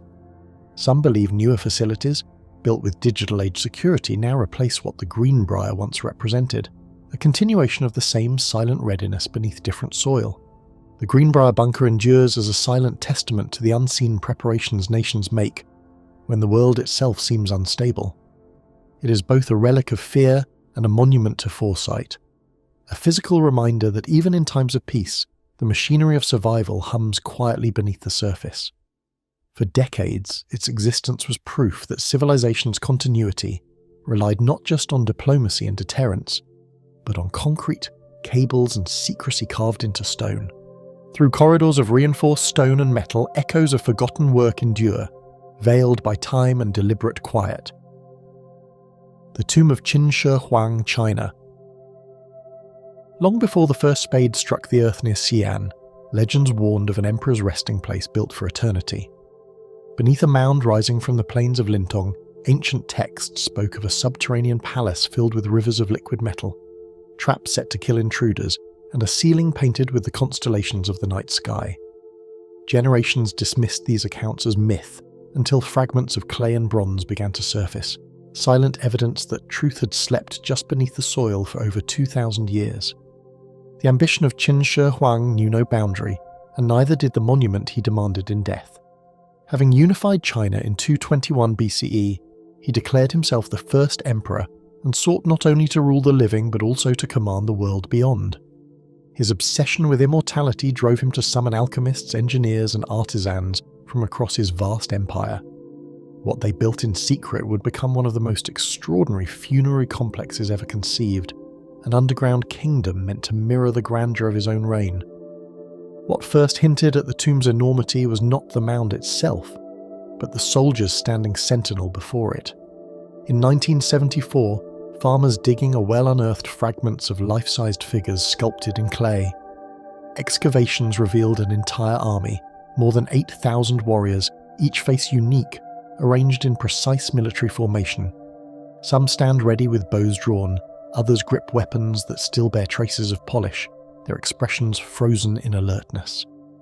Cavalry and infantry are arranged in battalions as if prepared for an eternal campaign, with chariots positioned strategically at intervals, their wheels carved with meticulous precision. The soldiers' positioning reflects not only military hierarchy, but also a cosmic order, reinforcing the sense that the emperor intended his army to mirror the heavens while protecting him in the underworld. Beneath layers of rammed earth and stone, artisans and engineers laboured in secrecy for decades. Historical accounts from Sima Qian describe a workforce of hundreds of thousands shaping chambers that stretched for miles. The central hall was said to contain a model of the empire, complete with flowing rivers of mercury representing the Yangtze and the Yellow River, and crossbows rigged to fire at any who disturbed the emperor's peace. The walls glittered with precious stones arranged to mirror the heavens. The tomb, they said, was a map of the world itself, recreated to ensure that Qin Shi Huang would rule forever. Despite modern tools capable of piercing mountains, the mausoleum itself remains forbidden to excavation. Chinese authorities have long held that disturbing the site would risk irreversible damage to artifacts and potentially collapse the structure. Beyond preservation concerns lies another reason. The contents are believed to include materials so toxic and unstable that entering the main chamber could be lethal. The official stance remains one of cautious respect, acknowledging the site's significance, yet choosing silence over intrusion. Geophysical scans and soil analyses have only deepened the mystery. Studies conducted by the Chinese Academy of Sciences detected abnormally high concentrations of mercury vapor in the area above the sealed chamber, consistent with Sima Qian's ancient descriptions. Ground-penetrating radar has identified multiple voids and corridors beneath the mound, suggesting secondary chambers whose contents remain unknown. Magnetic anomalies hint at metallic structures or caches of artifacts arranged with deliberate intent, while 3D mapping of the surface shows subtle depressions and ridges that could correspond to buried constructions. Data from each survey suggests the tomb is not merely a burial site, but an elaborate underground city, crafted to remain intact through the ages. Archaeological surveys hint at the presence of additional pits beyond the 3 already excavated, suggesting that the tomb's underground layout may be far more extensive than currently known, with chambers dedicated to unknown artifacts or ceremonial functions. Ancient tales also tell of those who tried to defy the emperor's warnings. Sima Qian recorded that Qin Shi Huang's craftsmen worked under strict surveillance, and that many who failed or disobeyed were buried alive within the tomb's walls. Legends grew over centuries of supernatural guardians and deadly traps designed to protect the emperor's treasures. Even today, local folklore emphasizes that disturbing the tomb invites calamity, a narrative that intertwines history and caution, reinforcing the reluctance of modern authorities to excavate. Even the guardians of clay are not immune to time. Once exposed to air, the terracotta warriors begin to lose their pigment within minutes. their ancient paints flaking and fading despite modern conservation efforts. Scientists have developed specialized compounds and controlled environments to slow the decay, yet entire sections of the pits remain deliberately covered, preserved in darkness until safer methods emerge. The fragility of these figures serves as a warning. If the outer army cannot survive exposure, what chance would the inner chambers have? Ancient construction techniques reveal astonishing precision in the alignment of walls and drainage systems within the mound, implying that Qin Shi Huang's engineers knew about both structural engineering and environmental control that would rival modern standards. Remote sensing has revealed tantalizing details about the tomb's scale and design. Infrared imaging shows temperature anomalies in the mound's core, possibly indicating hidden spaces or differences in material density. Satellite imagery highlights subtle contour shifts across the surrounding landscape, which some researchers speculate may mark auxiliary entrances or ceremonial pathways. Each technical observation serves as a reminder that this is a site deliberately engineered to conceal, not reveal, its secrets. Today, researchers from around the world still converge at Lintong, studying what they cannot touch. International teams share data, theories, and reconstructions, yet all are bound by the same conclusion. The tomb's full story may only ever be known through indirect observation. It has become a symbol not only of ancient engineering, but of the tension between human curiosity and historical preservation. The Emperor's obsession with immortality adds another layer of intrigue. Ancient alchemical texts suggest that Qin Shi Huang ingested compounds meant to prolong life, some of which contained mercury. His pursuit of eternal existence parallels the hazardous mercury lakes rumoured to flow inside his burial chambers, a chilling continuity between the living and the dead, where both were entwined with toxicity in the name of permanence. In recent years, renewed interest in the site has revealed new dimensions of its influence. Artists, philosophers, and scientists alike have drawn parallels between the Emperor's underground world and humanity's broader quest for control over mortality. The idea that one man sought to recreate the heavens below the earth resonates deeply, blurring the line between devotion and hubris. It is said that the tomb's construction consumed so many lives that it became a monument to both creation and sacrifice, a reminder of how power can build wonders that the future dares not disturb. The tomb of Qin Shi Huang endures as both a monument to human power and a warning of its limits. It stands untouched not because it has been forgotten, but because its mystery has become sacred, protected by the very silence that has surrounded it for millennia. Every scientific advancement brings humanity closer to unlocking its secrets, yet every step forward strengthens the argument to leave it sealed, a paradox the modern world quietly accepts. Beneath the quiet earth of Lintong, the Emperor still lies surrounded by a world unseen, his secrets sealed in darkness that refuses to surrender its truth.